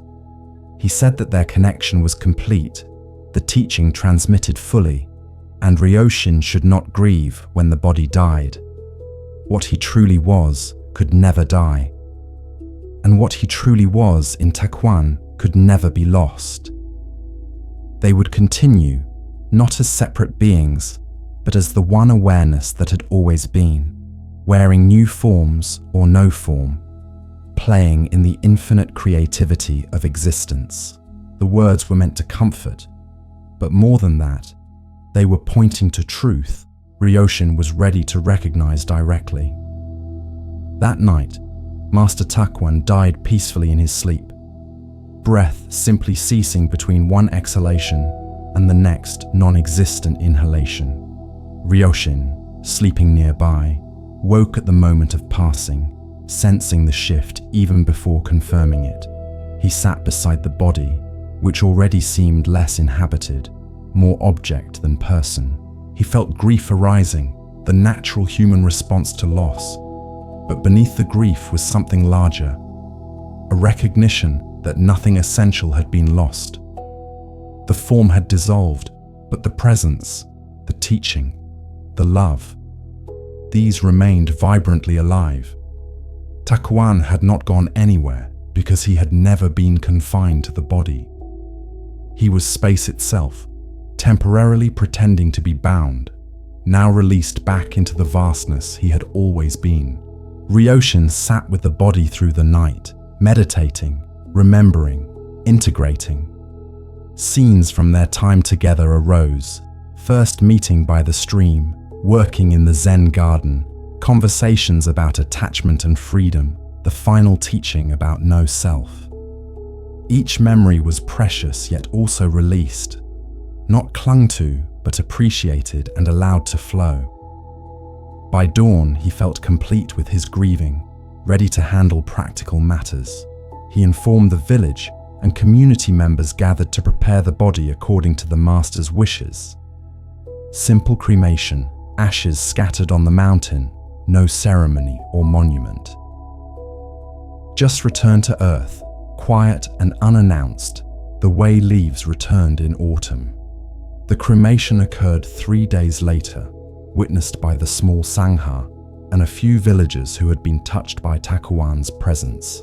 There were no speeches or elaborate rituals, just silence broken by crackling flames and the wind moving through pines. Ryoshin watched smoke rising, carrying the body's elements skyward, and felt peace beyond understanding. Master Takuan had taught him how to live, and in the end, had taught him how to die. Both teachings were actually one teaching. Be fully present, attached to nothing, meet each moment with openness and grace. This was the path, this was the goal. This was the eternal practice that required no attainment, because it was the recognition of what had always already been true and complete. Conclusion: the unending journey home. Spring returned once more, the seasons turning their endless wheel, life renewing itself with persistent creativity. Ryoshin lived alone now in his patched house. Master Takuan's physical presence gone, but his teaching vibrantly alive in every moment. The village had changed, or perhaps Ryoshin's perception had changed, making the familiar appear fresh and luminous. The small Sangha continued meeting, the practice deepening collectively as individuals matured in understanding. Ren had become a capable guide himself, offering support to newer practitioners. The light passed forward naturally without claim of authority or special knowledge. Ryoshin's life had achieved a simplicity that went beyond minimalism of possessions. There was simplicity of being, a directness in meeting life without the mediation of complex thoughts or psychological strategies. Problems arose and were addressed practically without drama or complaint. Joy arose and was appreciated without grasping to extend it. Sorrow arose and was felt fully without resistance or the demand that it end prematurely. He had become like the mountains Master Takuan admired, simply present to whatever weather crossed his landscape, unchanged in essence though his surface transformed continuously. His teaching had become wordless primarily, transmitted through the quality of his presence rather than explanations or instructions. People came to sit with him, to work beside him, to share meals in silence or conversation as the moment invited. They left different than they arrived, though often unable to articulate what had shifted. Something in his being gave permission for them to be more fully themselves, to release the exhausting performance of maintaining images, to rest in simple existence without justification or achievement. This transmission was the deepest teaching, more powerful than any technique or philosophy, the presence of one who had remembered his true nature, helping others remember theirs. The damaged house had become a kind of informal temple, a place where the conventional world's rules softened and different possibilities became visible. Visitors noticed that time felt different there, expanded and spacious, as though each moment held more than moments held elsewhere. They noticed beauty in the worn floors and patched walls, evidence of weather and use that spoke of authenticity rather than appearance. They noticed the quality of attention Ryoshin brought to simple tasks, how he swept a floor or prepared tea with the same care others reserved for important ceremonies. The ordinary was revealed as sacred when met with full presence. Ryoshin had no sense of having arrived or completed his journey. Each day brought new opportunities to practice, new edges where attachment lurked, new invitations to release and open. He understood now that the path had no end because it was not actually going anywhere. It was a deepening into here, a fuller inhabiting of now, an ever more complete acceptance of what was. Progress was measured not by distance traveled, but by capacity to meet life with equanimity, to find sufficiency in each moment regardless of its content, to remain at peace whether circumstances brought pleasure or pain, gain or loss, praise or blame. The seasons turned, and he noticed his own body aging, energy declining, death approaching at its own pace.